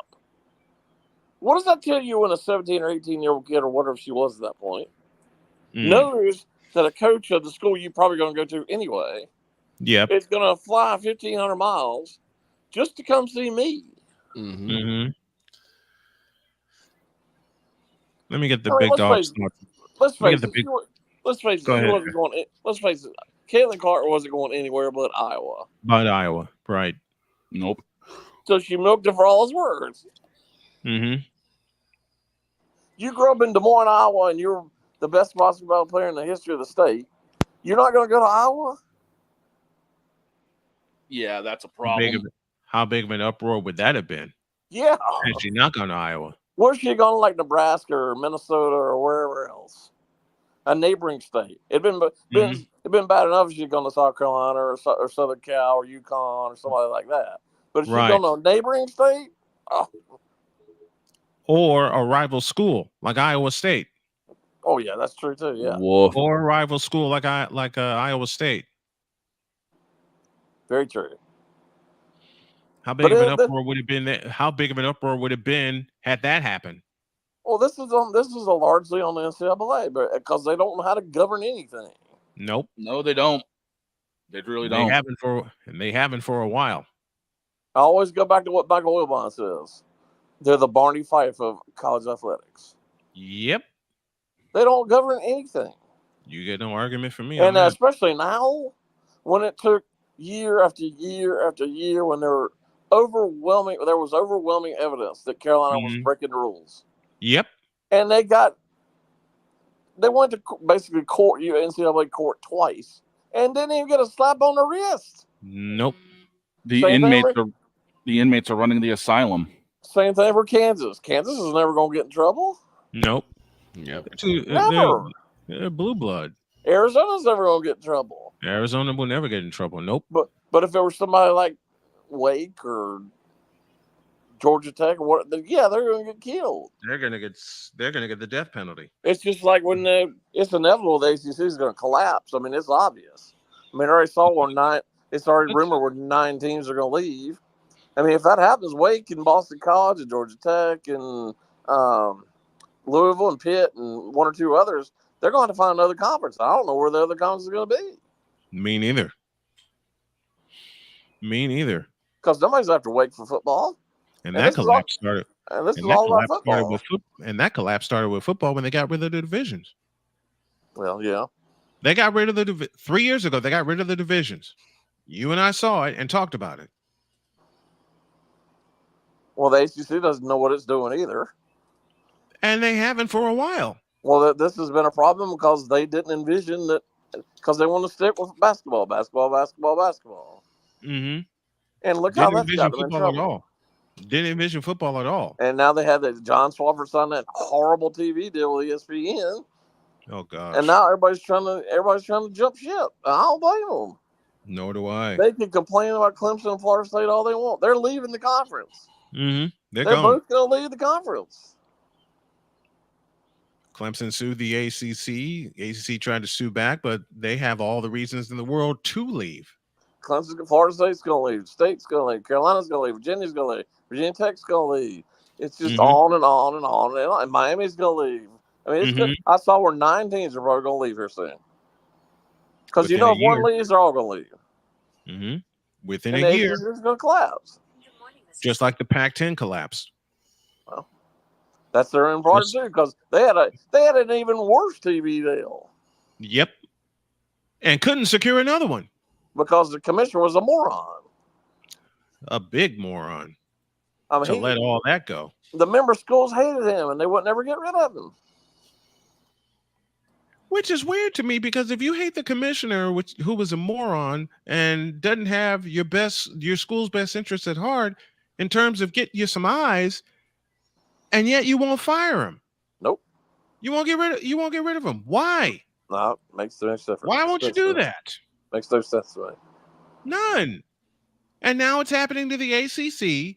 The Big Ten is getting more loaded. The SEC is getting more loaded. We're getting to the point right now where we're going to have 2 super conferences, the Big Ten and the SEC. You know what's getting ready to happen. Everybody's going to either go away, or the Big Ten and SEC are just going to have their own sports league. Which is going to happen. I mean, you're going to have probably 40 or 50 teams, probably. Mm-hmm. Just within those 2 conferences. You have two big super conferences.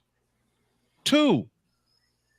And they're getting bigger and bigger right before our eyes, and and everyone else wants to turn a blind eye to it. Well, how about the CFP? I mean, you just signed a deal. You just signed a deal a couple months ago to 12 teams for this upcoming season. Now you've already signed another deal for 14 teams to 26. Why not just go? If you're going to go with this, why not just start that deal now? Have you seen a ball snap for the 2024 college football season yet? No. Nope. So why not start this deal now? Because they're too chicken to do it. We have 5.5 months till the season starts. Mm-hmm. What is the wait? Why not just do this now? They're milking it for what it's worth. And of course, they're letting the Big Ten and the SEC and Notre Dame dictate what's done. Why does Notre Dame get an automatic spot? Why does the Big Ten and the SEC get automatic 3 spots each? Why? Just pick TV the 14, deals. Just pick the 14 best teams and go with that. TV deals.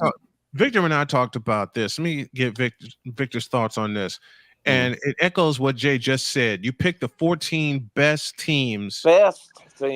And go with it. And we all know, and we have seen the flaws of the BCS as well as the CFP. They do not pick the best teams to play for the national championship. Y'all seen it? You tell me why on pretty much any given season. Why does the ACC deserve 3 bids? How the hell do they get 3 bids? Apparently, they're going to get 3 automatic bids. How does ACC deserve that? Tell me how the hell are they going to get 3 bids? How do they get 3 bids out of this? Clemson was way down. I don't care if Clemson was way down this past season. Florida State would have got them. But other than Florida State this past season, who deserved it? Nobody. Nobody. Clemson was way down this past No season by one. extent. No one deserves. I'll give you, man, the best example I can give you. They left out the defending national champion.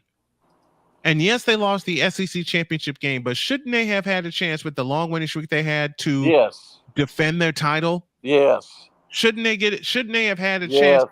Victor brought this to me. Victor, let me go to you. When the CFP announced their 4 teams, Victor immediately called me and said, "Where's Georgia?" Yeah. Victor, take it from there. Yeah, because Georgia earned their spot throughout the entire time. They earned their spot. But it's something that we said before. Where's the name brand recognition? By taking the 14 best teams, some of those teams are going to be teams that no one knows about. And therefore, they're not going to care about it because they're like, well, I don't know that team.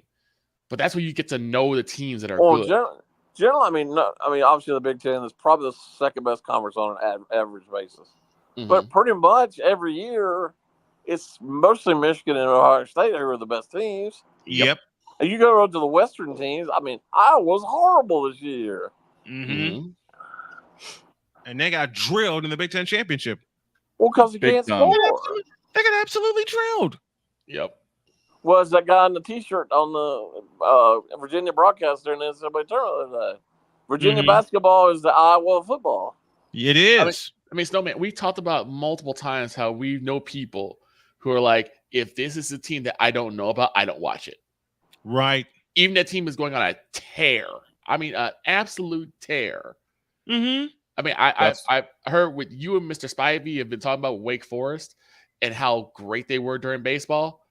And not a soul talks about it because, like, well, I don't know that team, so I don't care. Yep. We talked about it all spring last year.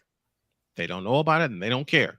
Well, listen, the Florida State people are apparently just bludgeoning Kirk Herbstreit because Kirk Herbstreit said that Florida State shouldn't be in.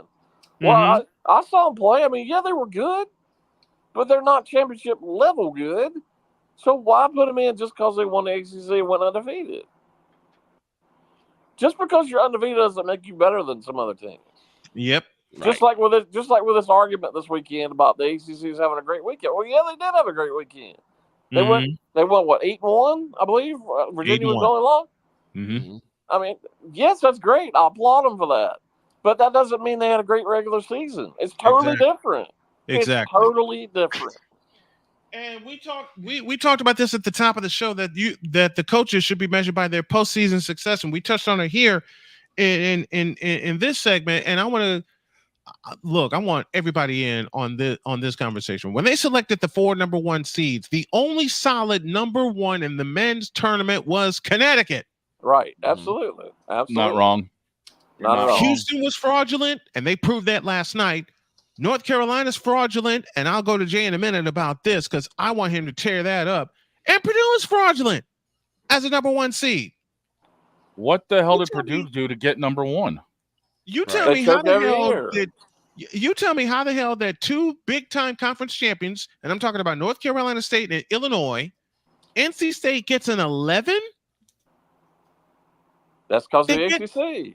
They get an 11. All you got to do is look at that and look at Virginia. Well, of course, it's obvious. It's proven over and over here that Virginia had no business in the tournament. None. But they got in over some other teams. But in terms of the ACC, it shows you what the committee thought of the ACC. Committee don't give a. Yeah. No, man. I mean, just think about it, guys. Virginia got in by an eyelash. State only got in. State only got in because they won 5 games in 5 days. In 5 days, yes. So the ACC came close to only getting 3 teams in when you have a 15-team conference. Even Clemson was sucking it up, and I don't know where this team came from the last couple of days, but it was that team that hadn't shown up the last 6 weeks. And Carolina really hasn't played anybody, so you don't know. Yeah. But, I mean, they're going to L.A. I mean, if they play Arizona, which is quite possible, I mean, Arizona's it's going to be a home crowd in L.A. for the most part. It is. Because for a while, their Pac-10 tournaments were in Los Angeles at the Staples Center. Well, L.A.'s not that far from Tucson. It's not, but I don't know, 4, 5, 6 hours or whatever it is. I think it's like 5 hours. I mean, it's LA not is far 5 at hours all. from Tucson. It's not far You at know, all. tell me they won't make that drive without blinking. No, I don't think it. Unless you really want to. I mean, unless you want to start driving right now, you're not going to make it from Chapel Hill to Tucson and by Friday or Thursday, whenever the game is. Nope, you're not, because you got to stop for gas. You got to stop for, and talking to a guy that has made those drives. Jody and I have made those drives from Carolina to Indiana. We've driven to Atlanta. We've driven as far as Texas. Okay, those are tough drives to make. But from LA to Tucson, man, they're packing up now to make that drive. They're packing up now. Yep. Boy, oh boy. If college sports don't get, I'll save that for next time. Jay Spivey joining us here on the program. I gotta save it for next time, because if we empty the clip now, it's gonna be intended. Yeah, thank you very much, Victor. Thank you, Jay. Love you, brother. Thanks for coming on. We'll talk next week. Thanks, guys. Appreciate it.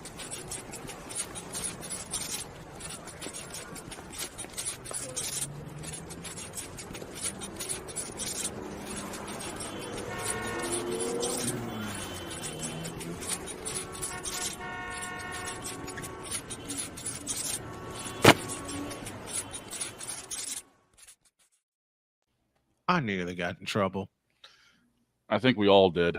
Yeah. I nearly got in trouble. I think I got to go get some iced coffee to calm me down. Yeah, iced coffee and calm do not belong in the same sentence. Y'all know that. Right. No, they don't. But I'm going to get some anyway. I close with this. Kyrie Irving, you a bitch. Hey, God bless. Remember to make your next move your best move. And always remember, if your dreams don't scare you, they are simply not big enough. Dream big, do bigger.